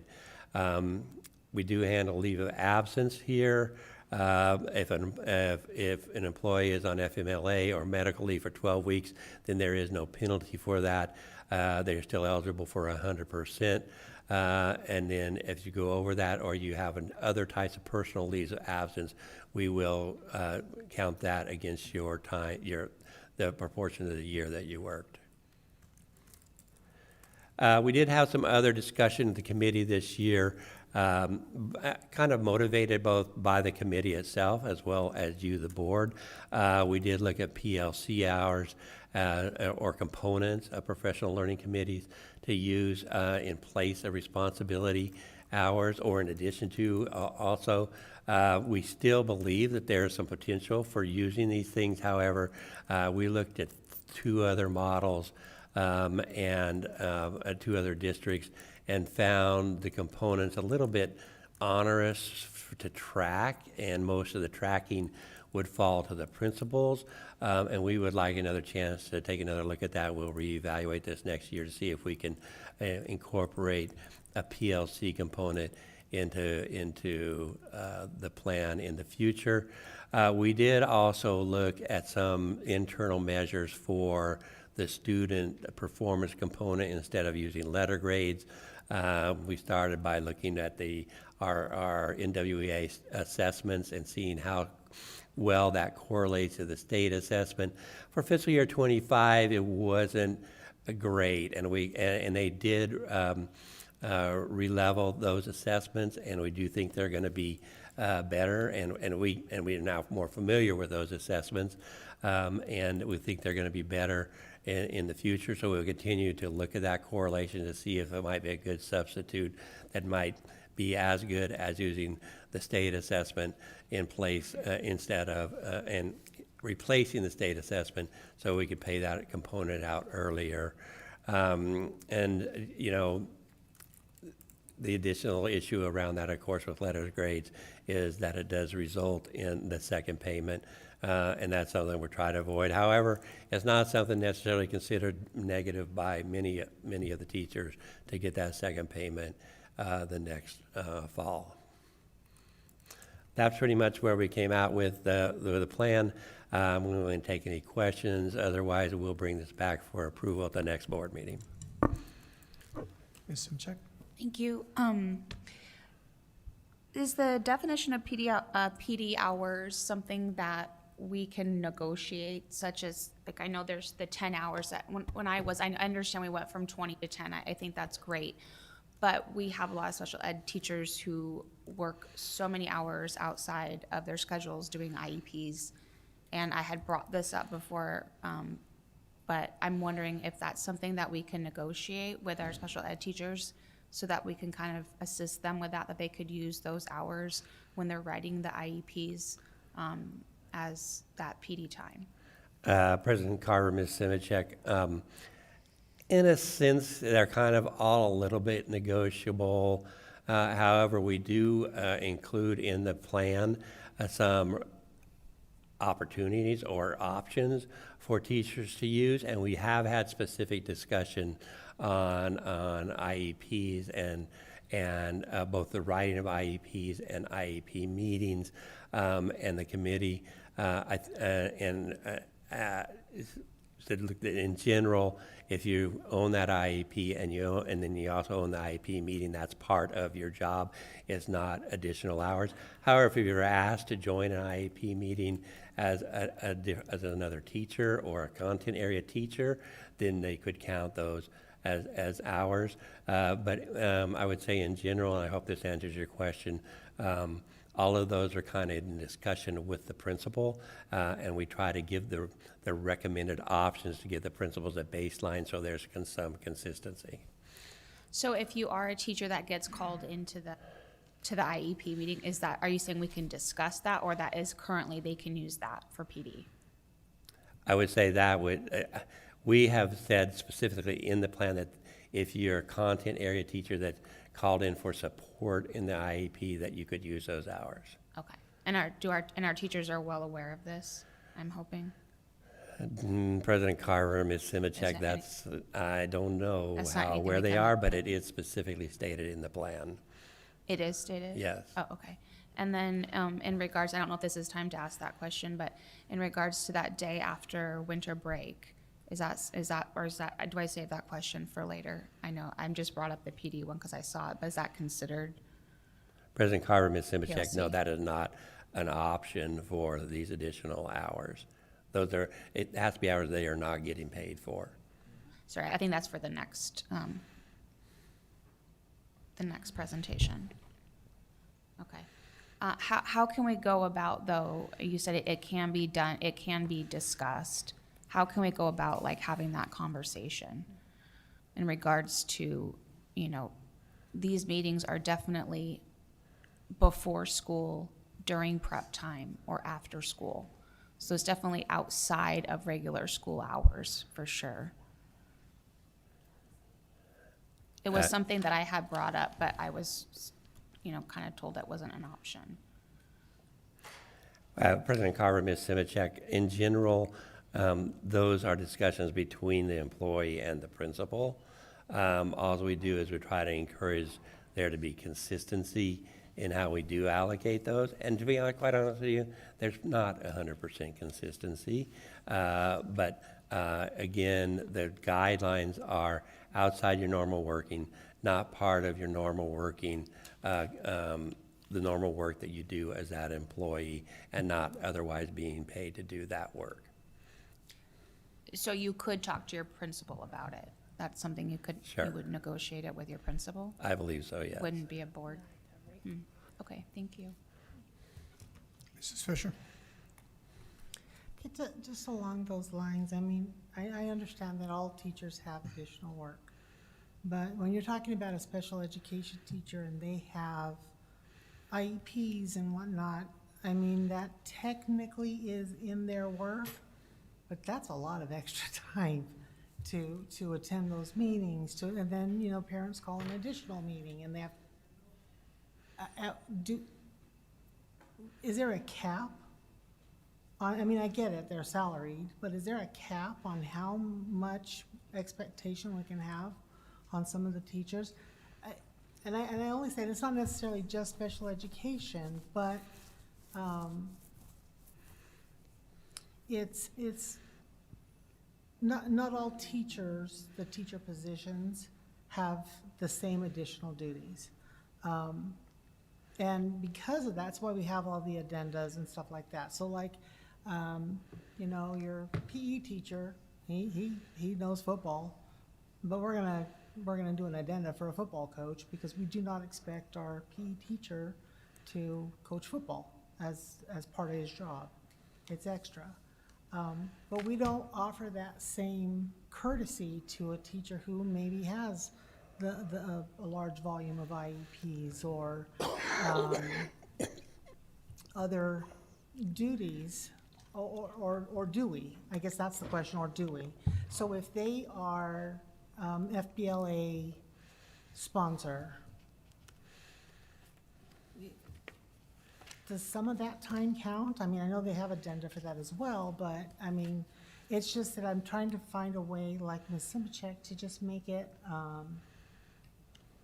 not so burdensome on some of them who it is very burdensome on. Sure, President Carver, Ms. Fisher, we're still talking about performance pay. Right, we're talking about those extra hours. Because that's a whole, I don't even think that a lot of that is under the purview of performance pay. Actually should let Ms. Moffett answer that. President Carver, Ms. Fisher, and Ms. Simchek, I would say that you're correct that there are many teaching jobs that require many more extra hours than other teaching jobs based on the role. Some of those, they're paid because there's an addenda associated with it that covers those extra hours. So we can maybe just stick with the special education example. And I would say that there can be circumstances when a special education teacher has IEPs that are assigned beyond what the certified manual would say they should have. And in those cases, there is compensation associated with it. Compensation associated with the time that is averaged out for writing the IEP. However, there could be additional meetings, as you've mentioned, that are affiliated with any specific student that were not necessarily planned in advance. So as Dr. Smith spoke to, the principal could have a conversation with that staff member to look at those hours. I'd also, I think it really does require that individual conversation because each service coordinator's conditions could be different any given year, and it would require that. I also want to point out that 10 hours, most certified staff members you talk to will tell you that acquiring those 10 hours is something that they can achieve quite quickly because there are just so many things that they do every single day, special education teacher, general education teacher, CTE teacher, and so on, that allow them to accumulate those hours quite quickly. Okay, thank you. Just to follow up, Ms. Moffett, on what you're saying, now I understood, but I'm confused. On the second page of the document, how does number 13, attendance in IEP meetings, how does that relate to what you just said? It can be dependent on your role for that IEP meeting. So, and this is, Dr. Smith can disagree with me if his understanding is different than mine, but you can be asked to come into that IEP meeting, but it is not the IEP meeting that you are running. So you could be asked, you didn't plan for the IEP, you didn't write the IEP, and so you could be standing in as the gen ed teacher, you could be standing in as the LEA, you could be standing in perhaps even as the special education teacher if the one that wrote the IEP is not available and so forth. And in those cases, you would be eligible to receive that time. I think it might be more questionable if it was an obligation for you because it was your IEP meeting that you scheduled and you are running. And then just to follow up, the paragraph above that, that's talking about, I guess I would call it prorating. It's saying the employee will require 15 hours. Is that just an example? Because I hit 10 hours. Maybe I'm reading that wrong? No, President Carver, Dr. Pack, you did not. That is an error, actually. I clearly did not edit the prorated section for moving from 20 hours to 10 hours. So start with 10 and prorate from there, and I will change that for the final copy. Happy to help. Thank you. Anything further for Dr. Smith on this topic? Thank you, sir. We appreciate you. Next item up, preview item B is in Bravo. Ms. Moffitt. All right, President Carver, governing board members, we're going to get our team up here. I have Mr. Matt Hurria joining me this evening. He will be presenting the tentative agreement for the classified staff, and I also have Kelly Fisher, our DVEA president, as she sits on the certified NST team. The board has a copy of the tentative agreement. I am going to reference it on occasion and also move through this PowerPoint. The first two slides of the PowerPoint just outline our teams. We have expectations or roles that must be fulfilled per our manual. So that's the membership list of our certified group. And then the next slide outlines our membership group for classified for this last negotiated year. So we're going to start with the certified manual. This lists all the sections where the team feels we have made standard edits. And what we mean by standard edits is that there's really no significant content change. We just noticed that there are some things that we wanted to update. I should also point out that you're going to see a lot that's coming forward this year. The reason that is because there were some very important things that we had to spend a lot of time discussing and making significant substantive changes. And then there were other things that we did as we moved through the manual, because we made the decision that we were going to start at the beginning of this year and move as far through the manual as we could, and then have a stopping point knowing that next year we will pick up at that spot again and keep moving through the manual. So sometimes what you're going to see is that we're just updating language. And like you see on the table of contents, we were still using in some of our sections the word pupil. We feel we should be using student. Sometimes, or actually often in the manual, you're going to see the word teacher. And it could be applicable to a counselor or a different certified staff member. So as we're going through the manual, if it is really truly not specifically a teacher, we are changing that word to employee. In the definitions section 2, you'll see that we updated the equal employment language. It was outdated language, and we do have equal employment opportunity language that the district has up or puts on our website. We just made sure that that is consistent in the manual. In our introduction section, we also provided clarity throughout if we felt that that would be useful. And then all of our K-8s and K-6s, we're still reading K-6 and K-8, and so we determined that we would add pre-K. Personnel files, there was a section there where it stated that an employee could ask for their file or their representative could ask for their file. That is not what we are in the practice of doing. If someone wants their own personnel file and they're an active employee, they have every right to ask for that file. Anybody else, we would not turn that file over to. They would have to go through the public records request process. And then lastly, under vacancies, transfers, and assignments, we added the definition of seniority there. It used to exist in our, at the beginning of the manual, in the long list of definitions. We chose to move it here because it's where it is more relevant, and we also made sure that we included the timeline for that seniority list. There is a point in time in the year where we make sure that actually anyone can get that list anytime that they wanted it, but we do produce it mid-year as we prepare for the staffing timeline for the upcoming year to make sure that our certified staff has easy access to that seniority list as they prepare for the surplus process, as surplus is based on seniority.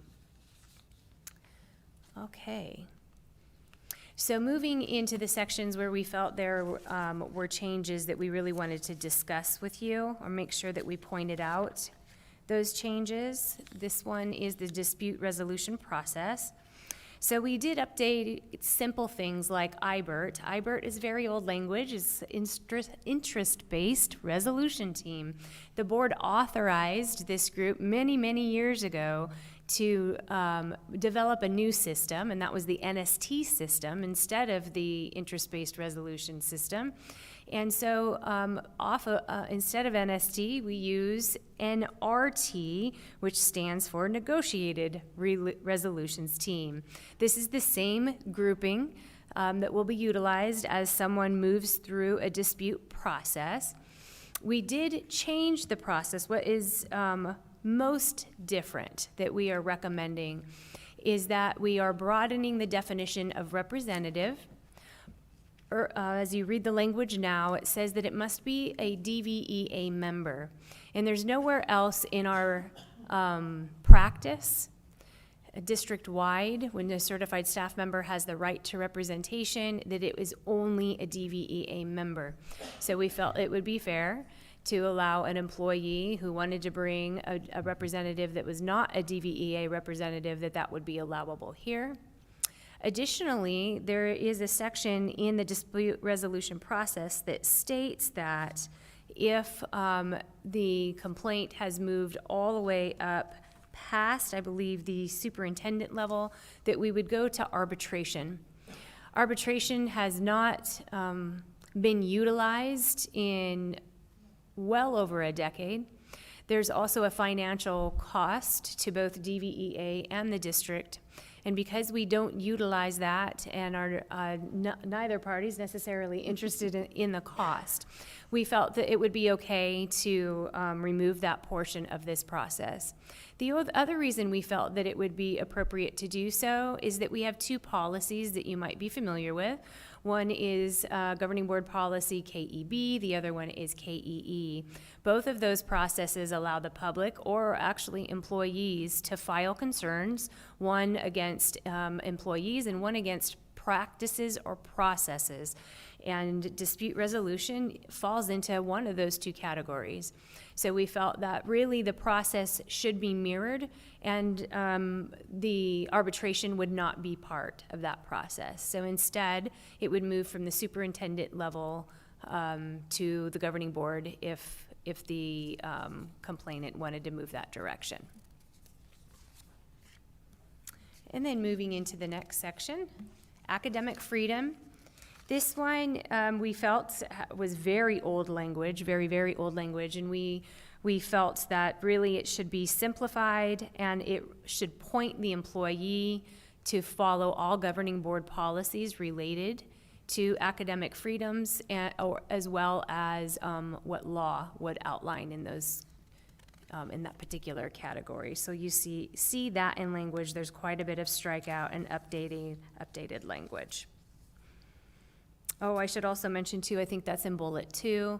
We pointed to the systems that are in place, both by board policy and by promotion and retention guidelines for all of our teachers and how they are to update grades and manage grades.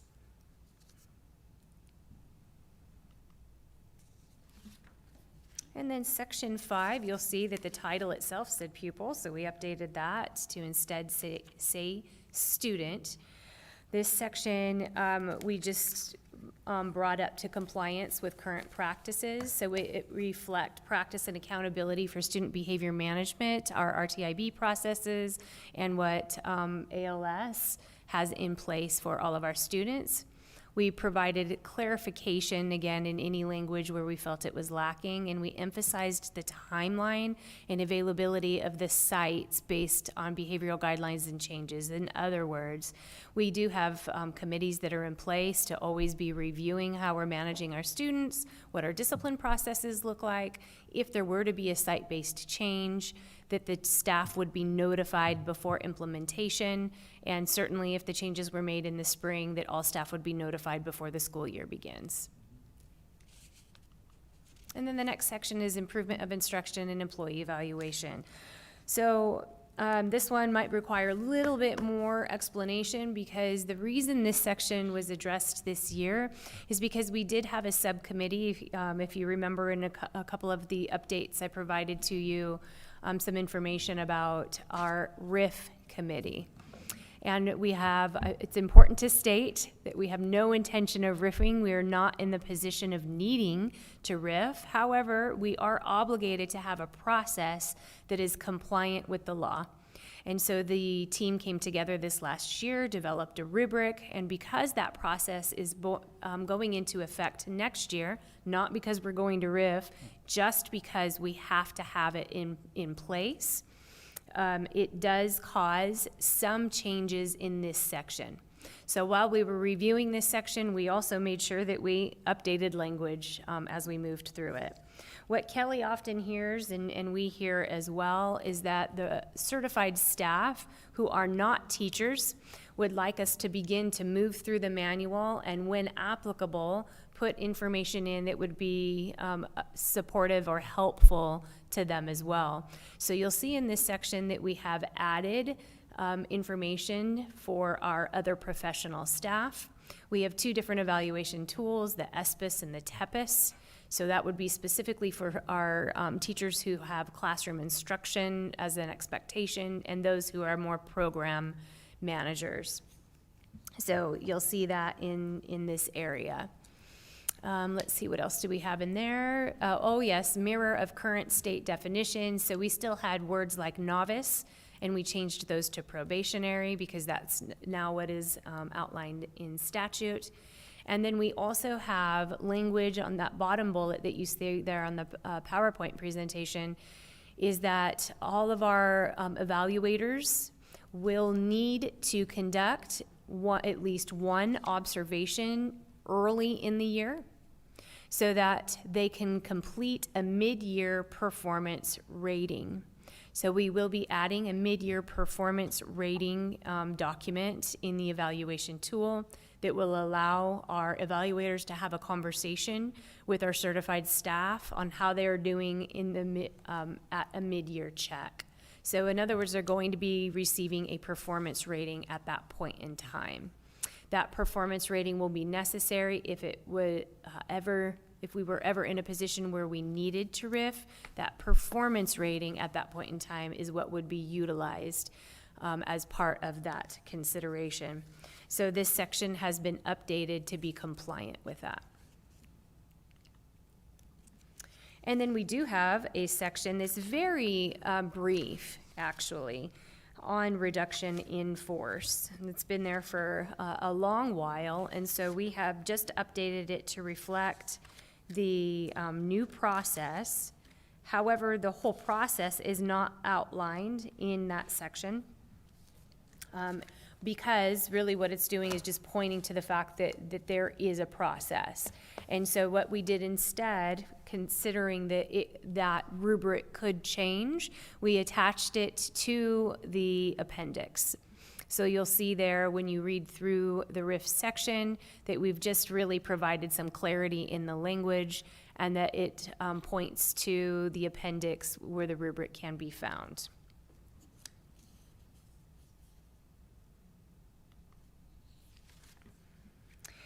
The substitute section is also an area that we spent a lot of time on this year. We had some work groups that were feeding this, the NST as well. They were working last year and then continued to work into this year. What this group discovered was that we have had some pain points over a long period of time when it comes to managing sub-rotation plans. And we have also had changing conditions in our school district. And that changing conditions, what I mean by that is that our grade levels, some of our grade levels have reduced.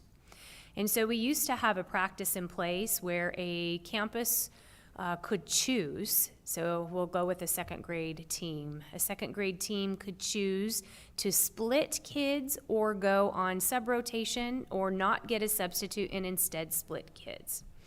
Well, as we are reducing in enrollment at some of our locations with one section two sections, that becomes an unsafe condition. That is too many students to split among a grade level, and certainly isn't academically productive to split a second grade class among a fourth, fifth, and sixth grade class just to cover. Also, we were struggling some at many of our locations with the approval of that sub-row plan. You'll see in the current language, there's a process where the spelled out plan beyond the sub-rotation schedule that we'll get to in a minute created consternation at those locations, and they were voting on things that we determined shouldn't be really allowable any longer. So instead, we felt that we would take the plan out of place, and instead, the campus will decide on what the sub-rotation schedule would be. And what the schedule is the rotation of staff that would go into rooms to cover for one another. At the same time, this is not in language, but we did work with Cabinet and we worked with the finance department and determined that moving forward, each campus receives a sub-budget. And so that sub-budget is deducted 10 days when someone goes on leave or is out for a period of time. And then the district starts to pick up the cost from there. So for example, if someone goes out on FMLA leave up to 12 weeks, their sub-budget will reduce by 10 full days, and then the district will pick it up from there. And some campuses have many people that go out for a variety of reasons, and those 10 days can really hit their budget. So we determined next year that the district will pick up that cost. They will no longer have that 10-day cost, which helps their budgets very much. But again, that is not in language. So what they will be obligated to do is to put that schedule together like they do now. They'll need to ensure that they have presented that to staff and that staff has input to that schedule. And once the staff has seen it, they've been provided input, then it needs to be submitted to Human Resources before the first student day. Currently in language, they don't turn their sub-plans in until, I think late September. And that can be very challenging when oftentimes we go into rotation or need to manage a vacancy earlier than that. So those are the updates in that particular section, but there is a relationship between this section and our payment section that I'm going to be bringing up very shortly. And did I miss anything in that section? No. That sounds good. Okay. Okay, employee fringe benefits. These, I could have actually just put this section up at the beginning of the PowerPoint because these are things that the board is already aware of, has already approved. We just wanted to make sure that it was located in this section of the manual as well. You'll see that the classified group did the exact same thing. We're just making sure that if someone were to look in our employee fringe benefits section that they're going to see this language for our phased retirement employees and all of those employees that still qualify for the insurance benefit after they retire with DVUSD. Okay, so this is the relationship to the substitute changes. Another reason why the sub-budgets are reduced so significantly as the year goes by is the sub-rotation rate that we currently pay is $45.90 every time a teacher is asked to cover a class. Now, to be a little bit more descriptive, that is if they have the funds to pay it. So if they have already ran out of funds for the month, then our employees would go on a free sub-row, and then they'd move into the next month, and they could go on sub-rotation again, and it would be $45.90 for each person that went into that rotation. So last year, we began to ask our other school districts, do they pay for sub-rotation, and what is the rate that they pay it at? Because we felt that ours was getting higher and higher and higher. The reason that it is higher and higher and higher is because it is on a formula that is parallel or formulaed off of our base salary. So as the teacher base salary increases, so does the sub coverage rate increase. We feel that that rate is still very important to maintain. So it's 0.0009 of the starting rate, and that's where we get the 45.90. We do have many times we use that rate when someone is working in the full capacity of a teacher. They're planning, they're instructing, and they have the full responsibility. And so we do utilize that rate off contract. So it could be a weekend class that they're teaching, an evening class that they are planning and teaching. It can be summer school that they are planning and teaching. We collectively agreed that sub-rotation is not that. Sub-rotation often is going into the classroom and just maintaining what is already in place, but it's not the full expectation of what you're doing when you're owning your own class. So we also called other school districts to see what they pay for the same thing. Comparable districts as well, including our neighboring districts. Some take the substitute rate, ours is $130, and they divide it out by the amount of sections. So if you have a 7-period day, then you're paying less than $20 per one of those sections, and so on. Several school districts did that. We had a school district that's $30 an hour, another one that's $30 each coverage time. We had a school district that's 28, another one that's 28, another one that's 28, and another one that's 25. And one of our neighboring districts was 35. The highest that we could find beyond ours was 35. And so we felt that 35 then would be appropriate, an appropriate recommendation to offer to you and to put into the tentative agreement. So again, clarification on that is that would be a flat rate that would not be formulated, it would not be moving unless we came forward again and said we now believe that the rate needs to be higher or lower or whatever moving forward. But the rate for actual instruction and teaching responsibility in full, we still want to maintain.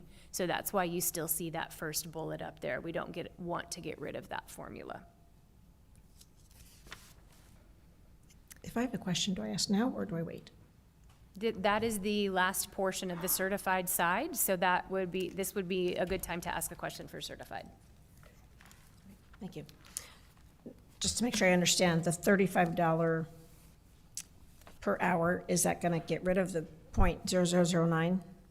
No. No, it's The 0.0009 will be for the full teaching function.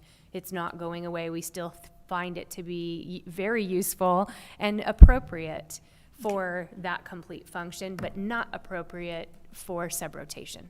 Thank you. And then another question on the slide before, the fringe benefits, the 80% retire return. Was it always 80% or was it 60% before? 80%. 80%, okay. And then another question. On the 10-day, no charge for 10-day sub thing, thank you, that sounds great.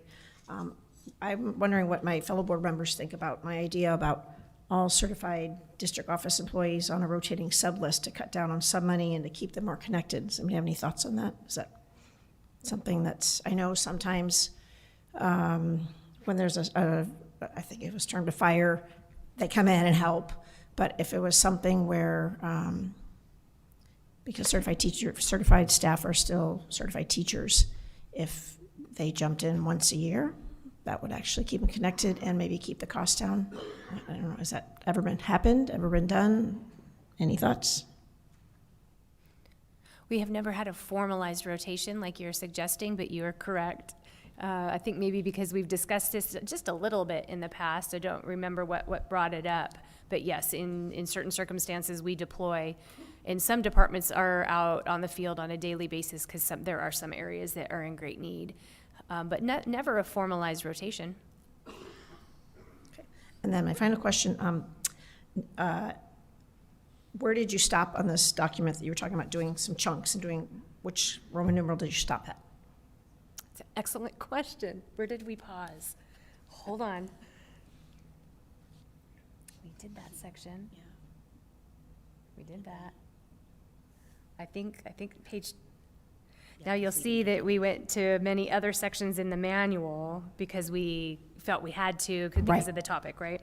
Right. I believe the last full section that was reviewed would have been ending on page 29.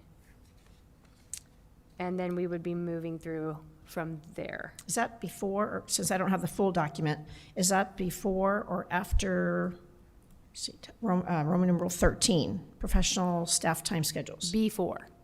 Before, It's okay. before.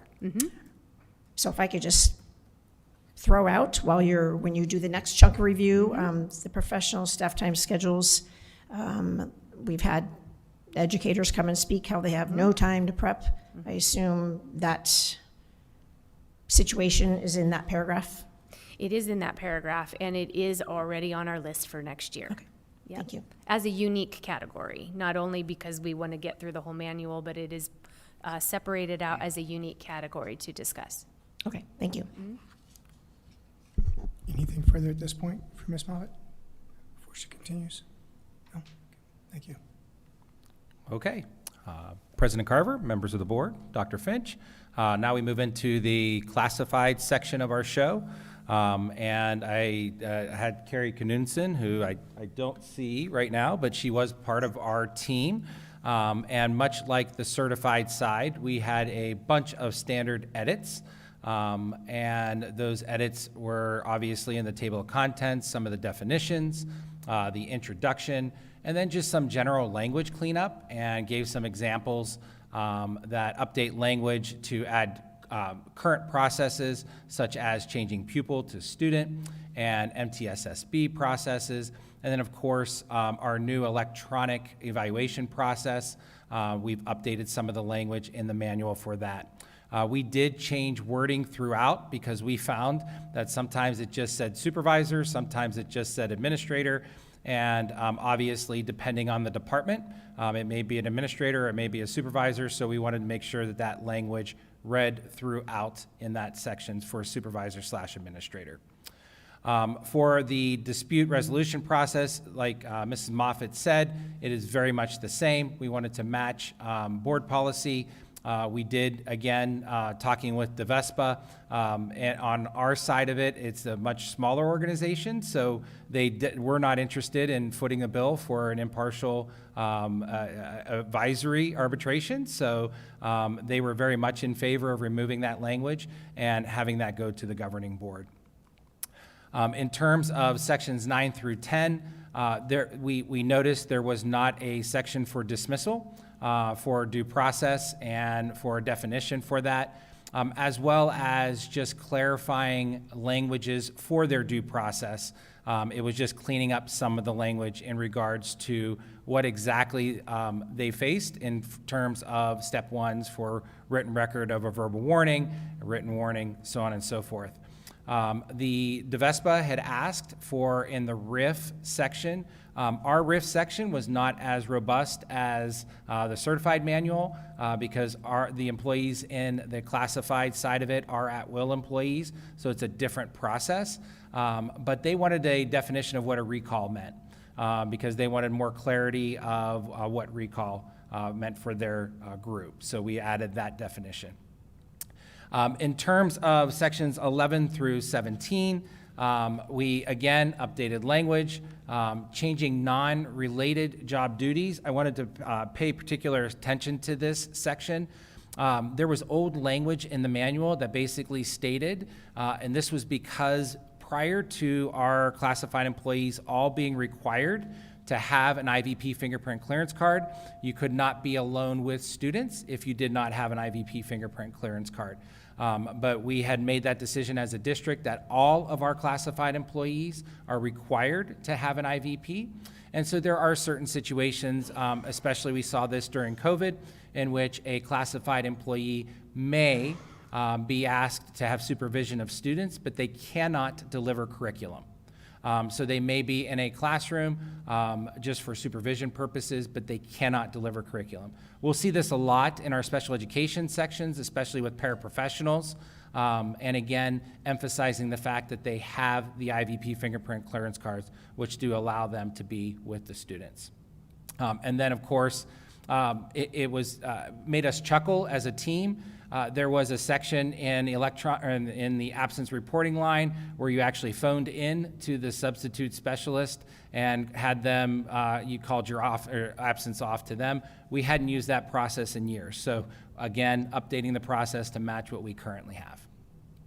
In the fringe benefits section, we did, just like Mrs. Moffett said, we combined some of the bullet points to make more sense, to add some clarity to that language so that classified employees would be able to understand if they've qualified for that benefit for the medical reimbursement, they understood where that fell for them when we had that note. And then just like what Mrs. Moffett said, for the phase retirement, all the language stated in that section was they would get the base salary, which isn't accurate. It's the base salary or the 80%, whichever is the higher of the two. In terms of the classified hiring schedule, we did remove an appendix in the appendix section. There is one more thing I do want to note. I'm sorry, I forgot to say this. We did have a practice 4 years ago in which to help with our vacancies. We have allowed our current classified employees to substitute in our vacancies. And 4 years ago, we had a memorandum of understanding with DeVespa in which it stated that they were able to make their rate if they were in that other position or the other position's rate, whichever was higher. So we have been maintaining this system for the last 3-4 years. And so this year we wanted to memorialize that into the manual so that we had that practice in our manual and protected. And so it's a practice that we manage in which, again, they can get their rate time and a half if they make over 40 hours a week. And it's to help fill our vacancies. And it has been very successful at a number of our different campuses. Finally, the classified hiring schedule, which is in the appendix, we've made 2 changes to this section. The one, because of the vote from last board meeting that compressed or combined ranges 14 and 15, we have now removed 14 from that language. But we have a practice in our system when an employee is going from one range to another. So from range, now it would be 14, now range 15 to range 22, you would get a 1% increase when you go in between ranges.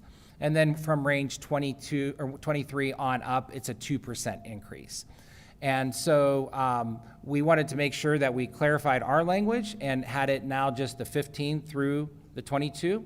In addition to that, we saw in our system that when we would hire a brand new employee, there would be on occasion that there could be a possibility that if somebody was in the system for, let's say, a month or two, and then went to a different position, that they would leapfrog or jump over someone who was already in that position in terms of salary was concerned.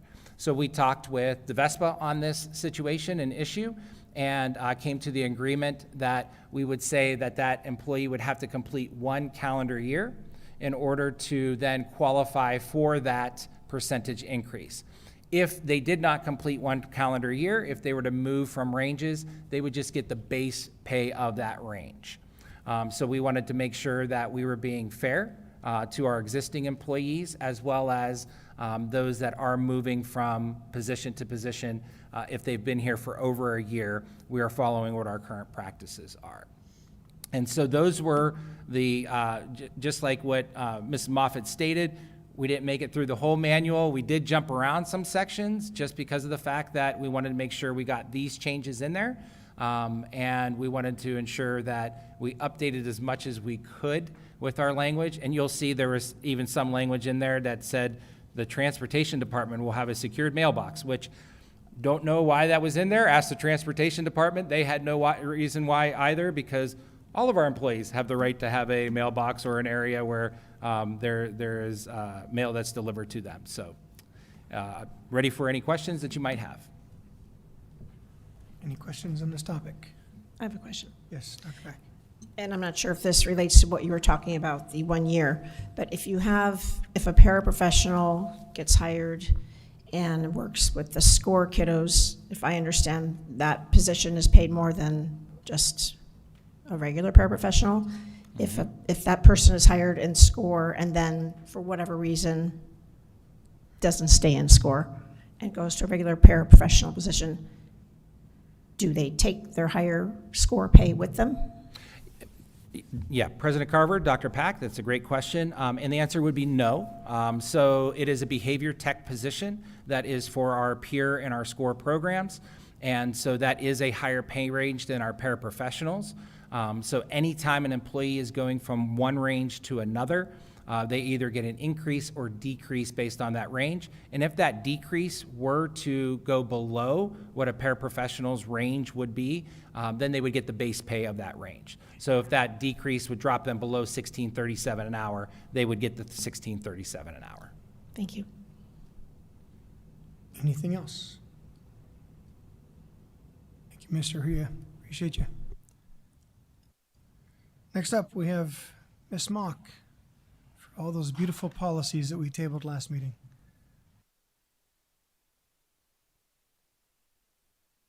Thank you, HR, for the presentation. Appreciate you. All right, President Carver, members of the board, and guests.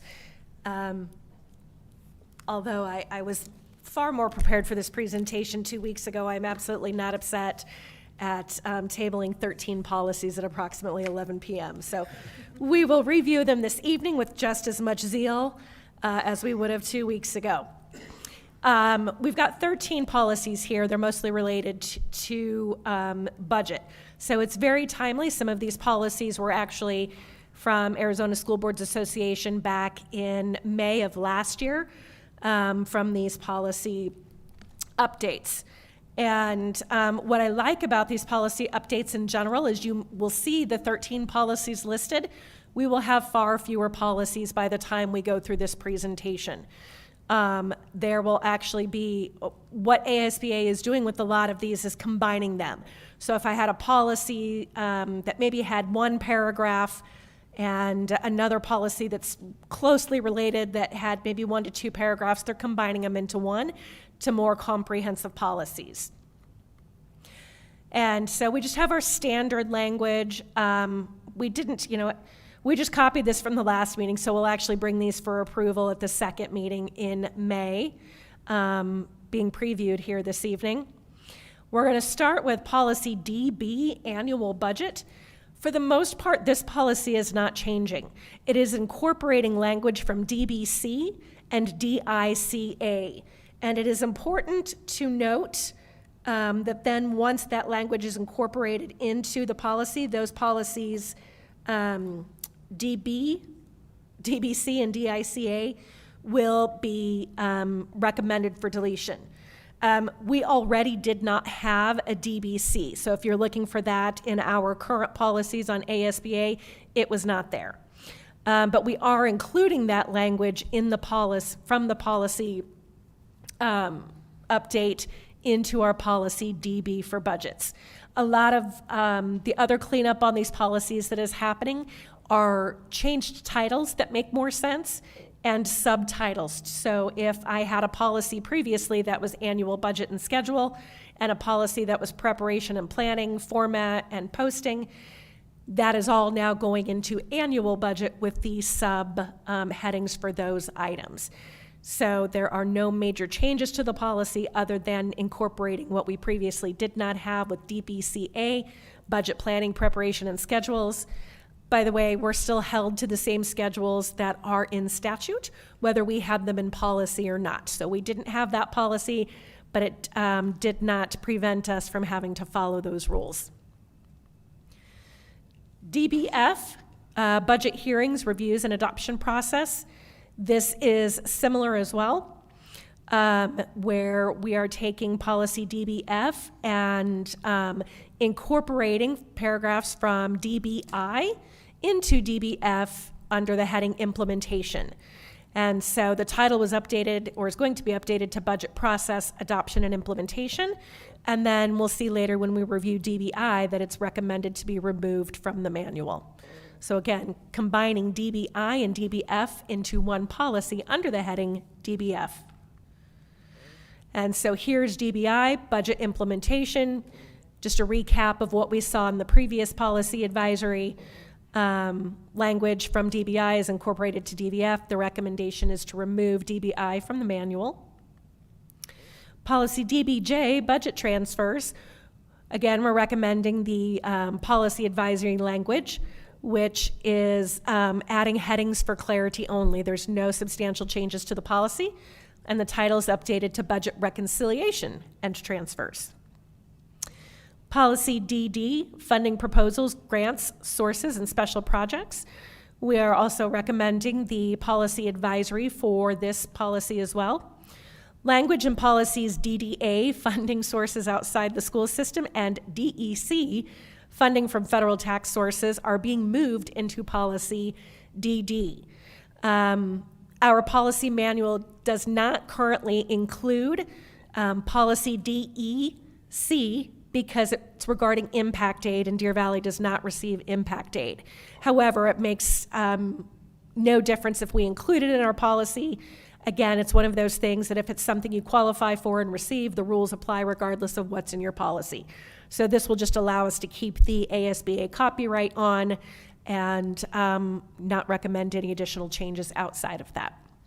The title then for this policy is being updated to budget funding sources, and additional headings are added to the policy for clarity. Policy DDA, funding sources outside the school system. As we mentioned, information from this policy was recommended being moved into DD, budget funding sources, and so it's recommended removing DDA from the manual. Policy DVF, revenues from investments. We're recommending accepting ASBA's policy advisory as written. Language and policies DBF, revenues from school-owned real estate. DFD, gate receipts and admissions, and DFF, income from school sales and services, are recommended moved into policy DFA. So all of the different types of revenues are being moved into one policy instead of having separate policies for all of them.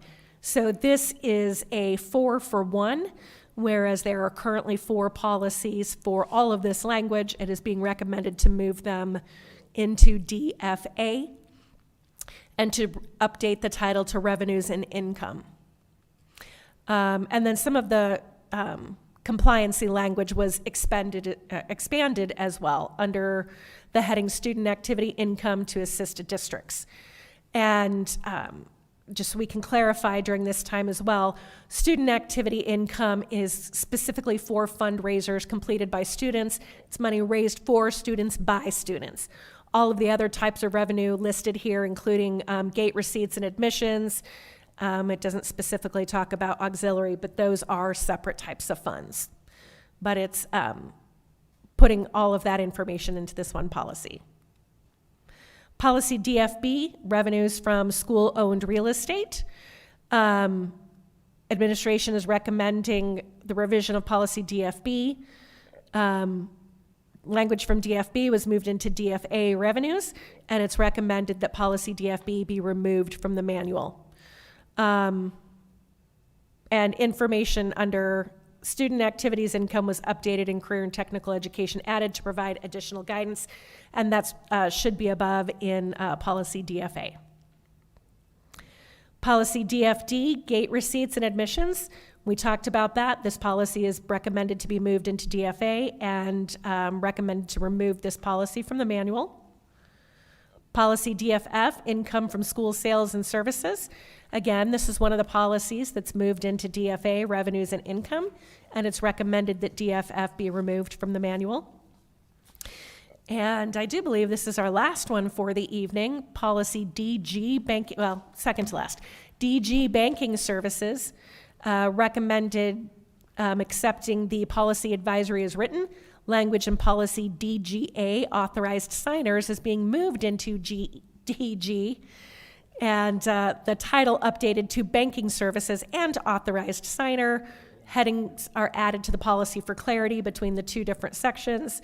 So then it is recommended to remove DGA and I fibbed, there should be one more, DICA, we referenced back in that very first slide for, I believe it was policy DB, and information from this policy is included in policy DB now with that revision, and so the recommendation is to remove policy DICA from the manual.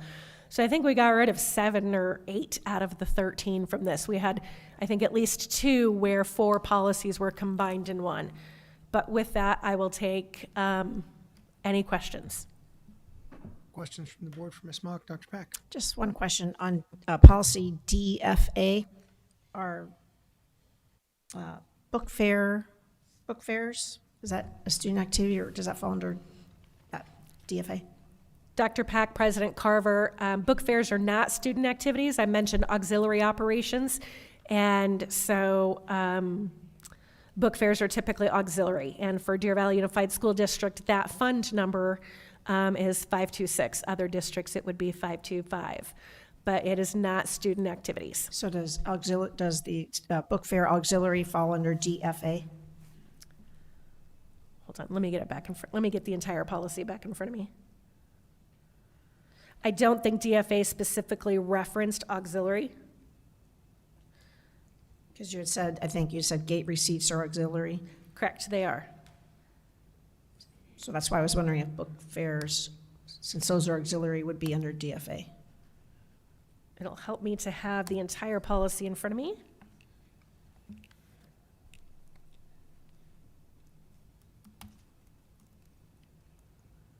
And we can answer that too in a board update and for, but certainly. And I don't know if there's something we're trying to make sure that we have covered and that something hasn't been left behind. Gate receipts and admission are auxiliary, as is book fairs, but book fairs not specifically listed in the policy. But school sales and services,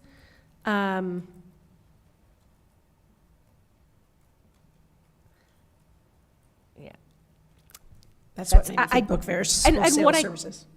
I apologize, Dr. Pack, I didn't mean to overtalk you, but one of the things I can do as well is search the rest of policy section D to see if there's anything else that specifically lists book fairs or any non-mentioned auxiliary sales that are here. Thank you. We'll get more information. Thank you. Thank you, Dr. Peck, for doing some research on those policies before the meeting. Anything further for Ms. Mock on these policy suggestions? Hearing none, we'd like to thank you for your time, Ms. Mock. Appreciate that. Now on to public comment.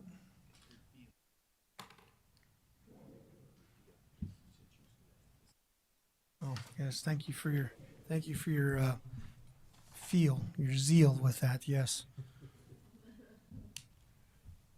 I think I heard you ask about public comment. Yes. Okay. All right, we have 2 speakers for public comment. Do I need to read the admonition again? Okay.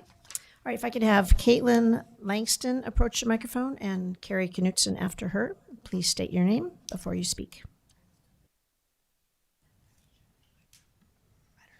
My name is Caitlin Langston. Thank you for allowing me to speak. I'm here because what happened to my family at Sonoran Foothills isn't one isolated incident. It was part of a larger pattern, inappropriate peer behavior, weak discipline, poor communication, and leadership that keeps failing families. This year, my 8th grade daughter reported sexual comments, racial slurs, offensive language, and constant classroom behavior that disrupted learning. One of the most serious incidents involved boys approaching her and a friend at recess, asking for their phone number, social media, and OnlyFans. That was reported directly to administration, and we never received a meaningful outcome.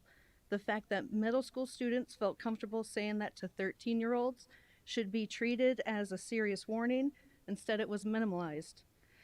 That became even clearer in the few responses we got. The assistant principal, the person tied directly to discipline, told me boys will be boys. Later, my daughter was told by that same assistant principal that she should get used to it because it'll only get worse in high school. Is that really the message schools are teaching our kids, especially our daughters? Communication has been a poor problem too. Parents are left in the dark, serious questions go unanswered, and families are expected to trust that things are being handled without being told what is actually done. I'm not the only one. Another parent who gave permission to be included described major behavioral issues, weak consequences, and zero communication from administration, including students drinking alcohol in the school's bathrooms and getting what parents saw as little more than a slap on the wrist. On a K-8 campus, parents should not be watching serious behavior get weak responses and be told to accept it as normal. At the same time, around 18 teachers are leaving the school, and there's still no stable assistant principal in the role responsible for discipline. When the same behavior problems keep happening and there's no stable discipline leadership, families are not wrong to ask what exactly is being handled and by whom. For my family, the impact became severe. During spring break, while my daughter was still enrolled at Sonoran Foothills, she attempted suicide. Throughout the year, I was praised for advocating for my daughter and told to keep speaking up. But when I told those same concerns to the district, I was told the school followed policy and no further action was needed. The district asked whether administration had followed up with me, spoken to my daughter, or shared any outcome. My answer was sometimes. Sometimes the only way I knew that those conversations happened was from my daughter after school. There was no real follow-up to me as a parent who raised the concern, yet I was still told that policy had been followed. That should send a message to every parent. If you can do everything you are told to do, report it, document it, advocate, follow up, and still be dismissed, then parents have every right to question whether their concerns will ever be taken seriously when it matters the most. So my question is to you guys, what's the next step? And how many more families have to leave before this district admits that there's a real problem? Thank you. Thank you. Move on to board reports. Dr. Pack. Yes, I assume Carrie Knudsen won't be speaking, so board reports. So first of all, I did my homework. I always do my homework, and when I ask questions, it's obvious I did my homework, but I assure you I did my homework. So I read the Friday update and reviewed all the agenda items, lots of them. Happy Mother's Day to all the moms and mother figures out there. I also attended the retirement recognition ceremony, which is always bittersweet to see great teachers. They're so happy, but then we're losing them. But I like the plug for having them come back and sub. And my last thing, I'm going to keep it short since we were so late last time. We tell our students to put the cell phones away, to be present, to track the speaker. It's a term I use. How does somebody know you're listening to them? You're looking at them. I always try to watch and listen. Unless I have my cheetah readers on, I got to see something. But sometimes I think as board members, and I know we're busy, but sometimes we don't practice what we preach. Our cell phones are out. Sometimes texting is happening this way, it's happening this way, and I don't think it's fair to the speakers, the presenters, fellow board members, that we do that. And so I would just, I don't remember the word I had in mind, but just persuade, kindly ask my fellow board members and district personnel to keep the cell phones away. Of course, there's an emergency, we need to step out. But if something is said that's not correct, when people are texting you saying, oh, you can't do that, we can't address that anyway. So I would just ask everybody to be mindful of cell phones. Unless, of course, it's board policies that are really boring and you're checking if your kid, if someone's at home taking care of your children. But just a plug for put the cell phones away is my 2 cents. That's it. Thank you, Dr. Pack. Ms. Simicek? Thank you. The first thing I want to touch on before I get started was a parent had reached out in regards to the athletic fees. And I know that we had passed the increase last May in 24 because it was written on the website that that they were increasing as part by the M&O override passage in November of 24. And sorry, we approved May of 25. And I get that. I understand that. But parents are reaching out now because we did pass the bond and override and they're concerned that the amount is so high. I did ask some questions about this. Our school charges $200 per sport for the 9-12 athletic. I double checked with Peoria and Dysart. One is 150 and one is 100. And I was told that we do average those out, which I understand, but the average there would be 150. And I think that I understand that we lost $11 million when we had the 1 year gap of not getting the override and then gaining it back. And so I would like to request a couple of things. There's a note still on the athletic website that says fees were increased in part because of the failure of the M&O override passage in 24. So we need to either adjust that or remove that or fill our families in on what's going on and what the future looks like for athletic fees, because they're reaching out and asking why are they so high now that we passed the now that we passed just the override. And I think that's a valid question. And I just want to push back again on what I brought up last time with our community and how they worked so incredibly hard for this override to pass. And we're still seeing concerns with teacher pay, and which I tried to address the last meeting, and we're still seeing the same. I understand, that it needed to go up for that year, but I think we need to kind of also continue to look at our other districts and maybe bring that back down a bit, because all the other districts are also including uniforms, athletic fees, and all of that. So I just want to address that because I told the parent that I would, and I want her to know that I'm working on that. I'm just trying to get clarification, and we need to update the website because it's not the correct information, or it leads parents to think that we didn't pass the override and that's why the prices are. Just want to say congratulations to our teachers of the year and the rookie teachers of the year. So nice to have them earlier today and hear why they love to teach and why they are teacher of the year. And some of the comments that they made were kind of tear-jerking. It's amazing. These teachers are so absolutely incredible. And speaking of incredible teachers, we have lots of band and choir performances going on before we end school. And I got to attend choir last week for my daughter at Union Park, and it was amazing. So thank you, Dr. McLean. That was awesome. And I know we kind of touched on it, but I still want to keep the conversation open about giving our teachers that day back in winter break when they come back. I want to make sure that we're still having that discussion. I know it's been brought up that it will be in next year's discussion, but I'm hoping that next year can be like in 2027, the teachers can have that day when they come back in January. So other than that, congratulations, seniors. You're all graduating this week. That is so exciting. And then next week we'll be celebrating our 8th graders as they move and transition into the high school life. Thank you. Thank you, Mrs. Simichek. Mrs. Fisher?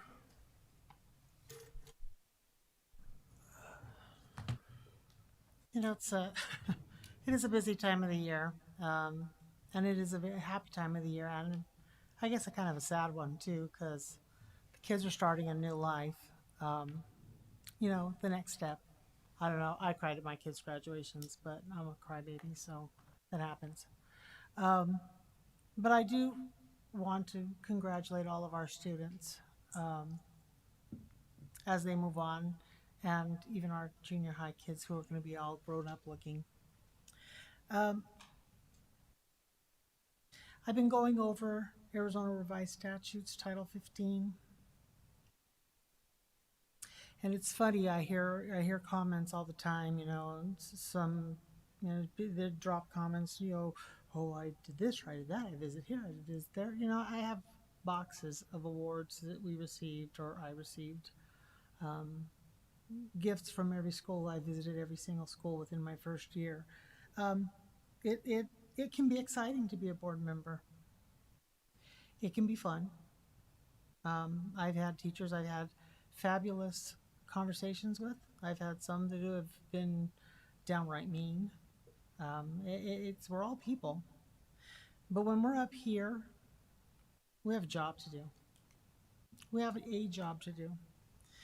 And as I've been looking, other board members have gotten very upset about not being able to discuss anything, and we haven't discussed anything in years. We're either not informed, we're not told. When we mention, it's like, well, it's not a dictatorship. Yes, it is. It has been. We are, we, by statute, can hire an attorney. What we cannot do is use an attorney for our own personal purposes, to push agendas or to remove another board member's rights. We all received the letter that Mr. Carver, with his attorney that we paid for, sent. What I didn't see anybody else receive is my attorney's response, which was no. We have a board of 5. We need a legal opinion. It is definitely Mr. Carver who would contact and make that arrangements as his role of the board president that he pushed himself into very quickly. But he got the votes. Whether it was right or wrong, he did. What I am asking, if we're going to have any conversations about anything over the remaining year, I would ask that Karen and Stephanie just consider bringing back that item and one of the two of you take over the presidency so that we can at least have conversations meaningful of some sort. By statute, Arizona Revised Statute 15341, there are 46 items that we are required, we are mandated as board members. Under 342, there's 39 that are discretionary. What we should not be doing is blindly making votes and surrendering any facts. We vote on the vouchers without ever seeing the substance of the vouchers. Blind voting. It's blind voting. Not that we don't trust Karen, not that we don't trust our finance team, but it's our responsibility to know what we're voting on.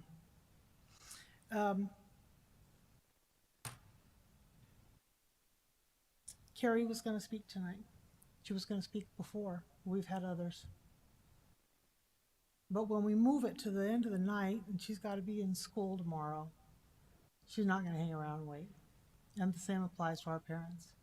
I had a lot of parents that say they wanted to come tonight. They wanted to discuss different things. But they said, I have to get my kids up to school tomorrow.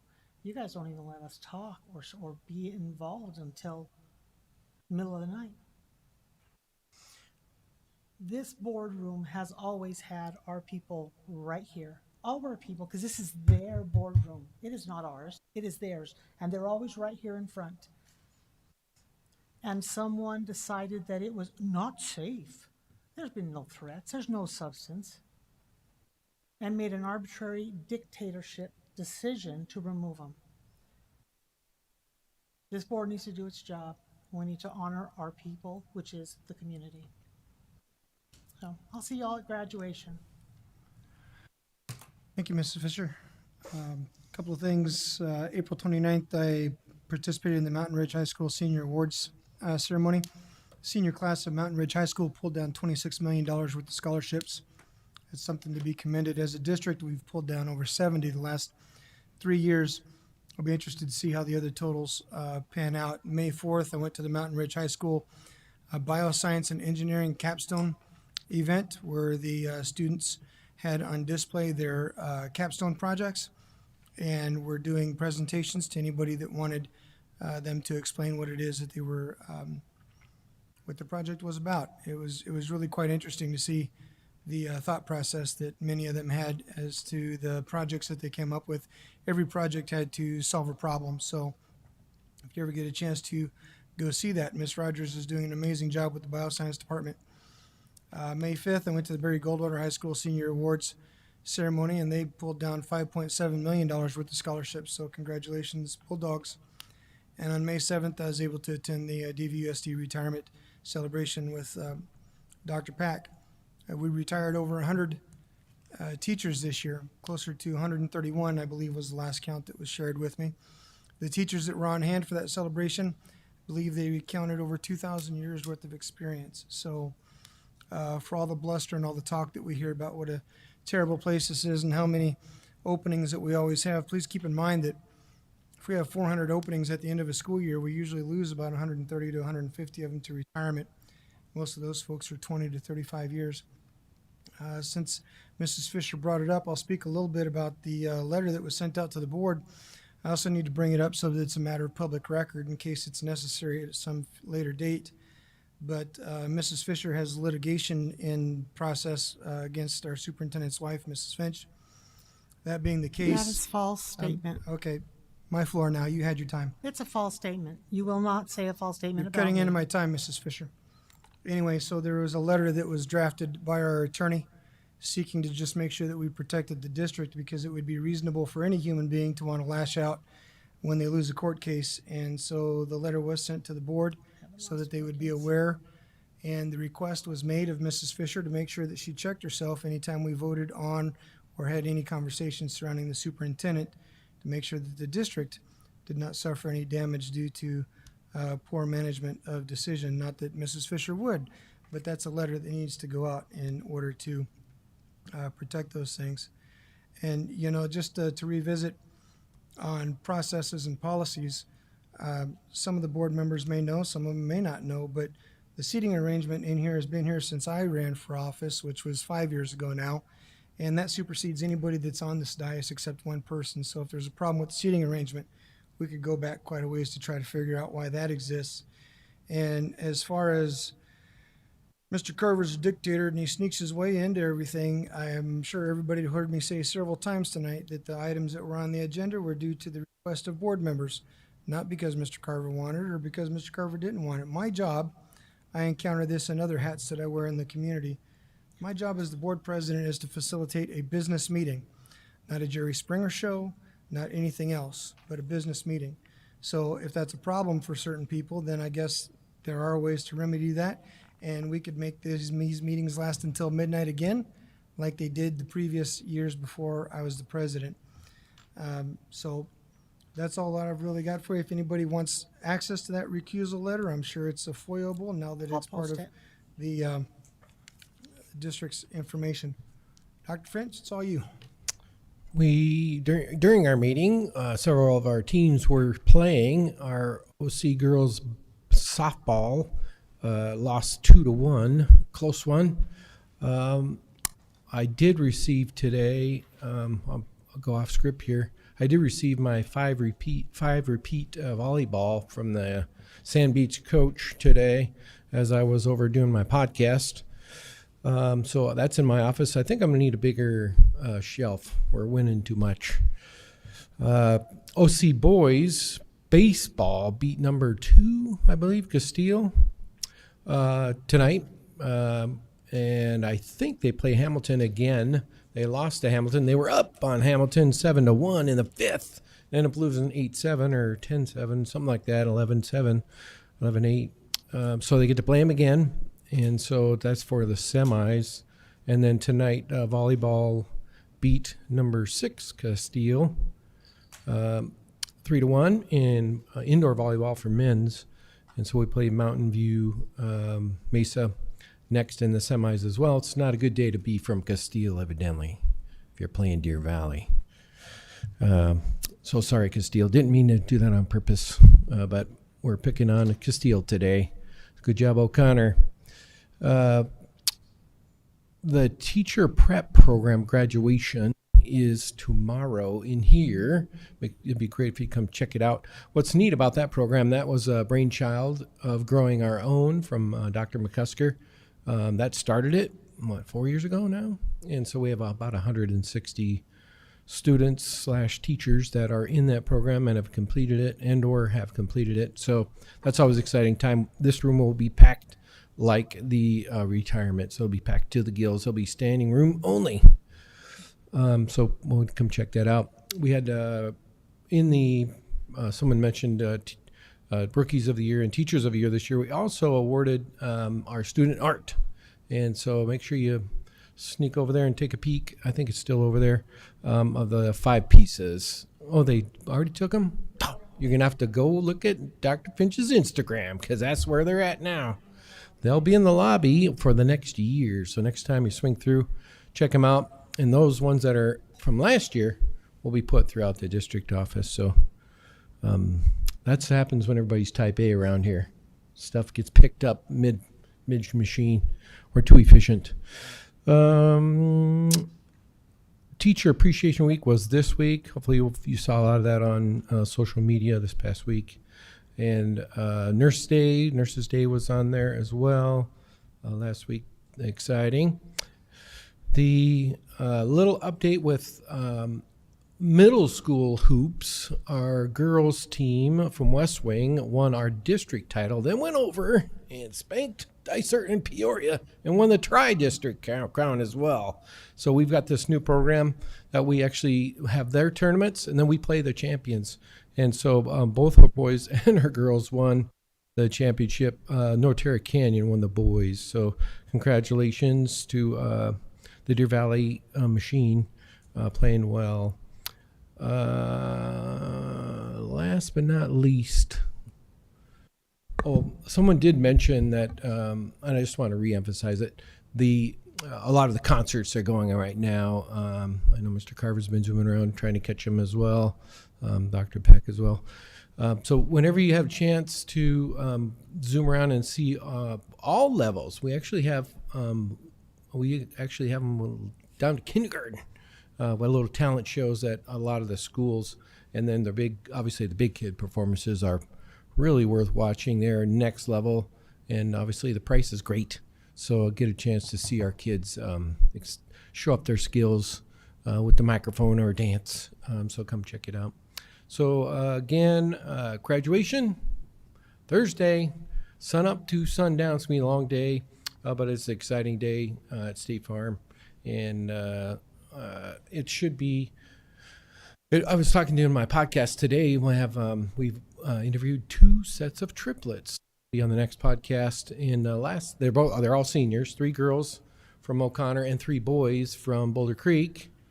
I did tell them take a lot of pictures, take a lot of hugs, because you will never assemble again as a group of 600 kids. So enjoy the moment. And so we're looking forward to handing out diplomas on Thursday. Congratulations. Thank you, Dr. Finch. Future school board meetings can be found on the district website. Do I have a motion to adjourn? And a second? Second. All those in favor? Aye. Aye. Any opposed? Meeting adjourned. Thank you, everybody. Drive safe.